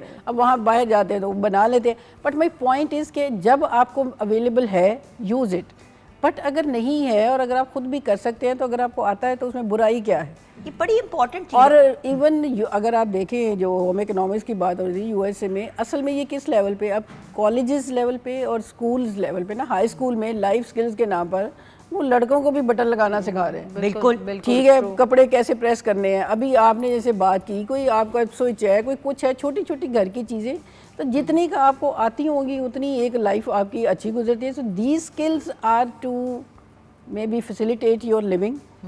बट जो असल में दूसरी जो फिर हम बात कर रहे हैं, मैंने जैसे कहा ना कि एक आपकी अपने साथ क्या मुकालमा है, वो बड़ा अहम है। अगर आप अंदर से खुशी आपका रहते हैं या कम अज़ कम मुतमईन है, तो वो जो इत्मीनान है ना उस माँ का या उस बाप का, वो उसके रवैये में ज़ाहिर होगा, फिर दूसरों पे मुंतकिल होगा। भाई देखिए ना, एक हाइपर मदर के अगर सारे एक, मतलब अगर 3 बच्चे हैं तो कोई 1-2 बच्चा उसमें से हाइपर निकलेगा और एक बिल्कुल चुप निकलेगा उस हाइपरनेस की रिएक्शन में। आप या तो टॉर्मेंटर बन जाते हैं या आप विक्टिम बन जाते हैं। ये एक बड़ी नॉर्मल सी बात है नफ्सियात की। सो अगर आपका जनरली रवैया पॉजिटिव होगा, और जो आपने डाइनिंग टेबल पे वाली जो बात की ना, खाने पे कि टेबल पे बैठ के अगर नंद की बात हो रही है, और मतलब बच्चों की, देखिए आपकी वो नंद है लेकिन आपके बच्चों की फुफ्फी है, आपको लिहाज करना है। और अगर आपको कोई इख्तलाफ है तो आप अपने मियाँ के साथ अकेले कमरे में बैठ के उसको, उस इख्तलाफ को पुट फॉरवर्ड करें। अपने सास ससुर, अपने, देखिए ये बेसिक तमीज़ है, ये बेसिक डेकोरम है। मैं ये कोई सास ससुर या माँ बाप की सपोर्ट में कोई वो बात नहीं कर रही। As a parent myself, जितना आप अपने बच्चों को नेगेटिव चीज़ों से, अब वो चीज़ें हैं जिनसे आपने प्रोटेक्ट करना है। आप गाली गलोच, बदतमीजी, सोशल मीडिया सारी बच्चों के सामने कर रहे हैं, लेकिन जब कोई ज़िंदगी की लाइफ स्किल की बात होती है तो उसको आप घरों में डब्बों में बंद कर लेते हैं। सो द पॉइंट इज़, उनको तमीज़, रिस्पेक्ट, रिगार्ड, इंसानों का ख्याल रखना, डाइवर्सिटी, इन सब चीज़ों को की ग्रूमिंग दें घर पे। स्कूल भी अपना पार्ट प्ले करें, लेकिन हम इतनी दफ़ा स्कूल्स की बात कर चुके हैं, हम ये भूल जाते हैं कि भाई माँ बाप की भी एक रिस्पॉन्सिबिलिटी है। फर्स्ट ग्रूमिंग घर से आनी है। वो मुझे आपकी बात है ना, मेरे अभी आप हकूक़ की बात कर रहे थे, पहले कल भी मैं कहीं बात कर रही थी तो मुझे मेरे वालिद साहब का एक याद आ गया जुमला। उस ज़माने में ये बड़ा वो चला, जब हम पढ़ रहे थे होते ना वो सोशलिज़म और हकूक़, और ये कहते हैं बेटा हकूक़ जो होते हैं ना उसके साथ फ़राइज़ भी आते हैं। तो हकूक़ सिर्फ हकूक़ नहीं होते, हकूक़ व फ़राइज़ होते हैं। अनफॉर्चुनेटली हम हर तबका जो है ना अब वो सिर्फ हकूक़ की बात कर रहा है, सिर्फ हकूक और सिर्फ तालीम, तरबियत और फ़राइज़ भूल गए। उसमें जो हक के साथ जो फ़र्ज़ है ना, as a wife, as a mother, as a whatever sibling और सिटीज़न, तो जो आपका फ़र्ज़ है वो सिखाना भी उतना ही इम्पोर्टेंट है। देखिए एजुकेशन में वो, फिर मैं तो कई दफ़ा कहती हूँ कि जो हमारा सिलेबस था ना बचपन में जो हमने पढ़ा है, शायद दोबारा वो शुरू कर दें तो ज़्यादा टॉलरेंट बच्चे हो जाएं, मुझे नहीं पता। उसमें सोशल साइंसेज के नाम पे होता था माशरती इल्म, जिसमें ये बेसिक सिविक सेंस सिखाई जाती थी। मैंने ठीक है, ली थी कनेड में, when I was studying in Canada, I took इस्लामियात civics। में इतनी खूबसूरत चीज़ें मुझे याद है, कई मेरे तब की वो जिसे कहते हैं ना इधर फिक्सिंग हुई वो स्टोरीज़ और गुड थिंग्स और वो सारा, वो उससे इनडायरेक्ट तरीके के साथ आपने वो सीखा हुआ है।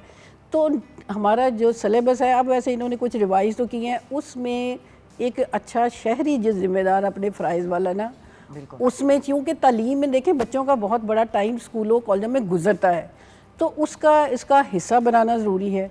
फिर आपकी जिसको हम इनको कहते हैं सोशल स्किल्स और सॉफ्ट स्किल्स, अब ये भी हार्ड स्किल्स हैं जो डिग्रीज़ में सिखाई जाती हैं। अब हार्ड स्किल्स के साथ सॉफ्ट स्किल्स जो हैं, दुनिया सब मान गई है कि आपकी जो सक्सेस है ना उसका 80% जो दारोमदार है वो आपका use of those hard skills है थ्रू सॉफ्ट स्किल्स। बिल्कुल। तो अगर आपकी जो सॉफ्ट स्किल्स हैं, जो नेगोशिएशन स्किल्स हैं, जो आपकी कम्युनिकेशन स्किल्स हैं, जो आपकी एंगर मैनेजमेंट स्किल्स हैं, जो आपका एटीट्यूड है, डिफ़िकल्ट सिचुएशन, इमोशनल इंटेलिजेंस की हम बात करते हैं, अगर वो नहीं है तो आप कितने भी कॉम्पिटेंट हैं, you can not survive in an organisation. तो वो एक मैंने वैसे अपने पुराने में भी उसको हिस्सा बनाया, हमने करिकुलम का पढ़ाने का। यूनिवर्सिटी ऑफ होम इकोनॉमिक्स में भी I made it a point कि जो सॉफ्ट स्किल्स हैं they should be part of their education. तो बात यह है कि ये फॉर्मल एजुकेशन में प्लस कुछ सोशल मीडिया का जो ऐसा बात करते हैं, इसको एक टर्म है नेटिक्वेट, कि एटिकेट्स होते हैं सोशली फिज़िकली, तो नेटिकेट्स उस मीडिया को भी यूज़ करने के क्या हैं, ये अलग अलग इनके ऊपर ना ज़रूरी है। एक सबसे इम्पॉर्टेंट चीज़ है कि as a nation, as a society, हमने सिर्फ टेकिंग हम ले रहे हैं, हमने देना नहीं सीखा। वही मैंने हम कहा जब कि फ्राइज़ देना हमारे- सीखेंगे हाँ। तो उस वक्त ये सारी चीज़ें ऑटोमेटिकली वो एक दे फॉल इनटू प्लेस। अभी हम कहते हैं हमें क्या मिल रहा है, Exactly. हमने कभी ये सोचा कि हम किसी को क्या दे रहे हैं। बिल्कुल। थैंक यू सो मच, आपका बहुत बहुत शुक्रिया आज हमें ज्वाइन करने का और गाइड करने का। और व्यूअर्स, ये एक ऐसा टॉपिक है जिस पे अगर हम सालों भी बात करते रहें तो ये एक ख़त्म होने वाला और मुकम्मल होने वाला टॉपिक नहीं है। And eight the end of the day ये एक रिमाइंडर होता है मेरे लिए भी, मेरी बहनों के लिए, भाइयों के लिए, जो भी हमारा शो देख रहे हैं, कि हमने सिर्फ अपनी मैं के लिए नहीं सोचना। जब हम वी की बात करते हैं तो वो वी पहले हमारे घर से शुरू होता है। हमारी औलाद जिसको हम चूज़ करते हैं पैदा करना, अल्लाह ताला हमें नवाजता है औलाद के साथ, उस औलाद को प्रॉपर तरीके से ग्रूम करके एक responsible citizen of the world बना के हमने दुनिया में भेजना है। इस चीज़ का ख्याल रखना है। I know her parent is trying their best, किसी को हम अपसेट या ऑफेंड नहीं करना चाहते, लेकिन जहाँ पे कोताहियाँ हो रही हैं कम से कम उनको ठीक तो कर सकते हैं ना। और किचन में भी जी गुलाब जामुन गरम गरम रेडी और चले जी। अब हम और मतलब माशाल्लाह डेकोरेशन भी आपने बड़ी अच्छी की है, उसकी प्रेजेंटेशन भी बड़ी अच्छी है। इसी नोट पे व्यूअर्स, खुश रहें, आबाद रहें, लोगों के लिए आसानियाँ पैदा करें, ख़ुद भी अपने लिए आसानी पैदा करें, और अगर किसी के लिए एक आसानी नहीं पैदा कर सकते तो उसको तकलीफ़ ना दें। खुदा हाफिज़।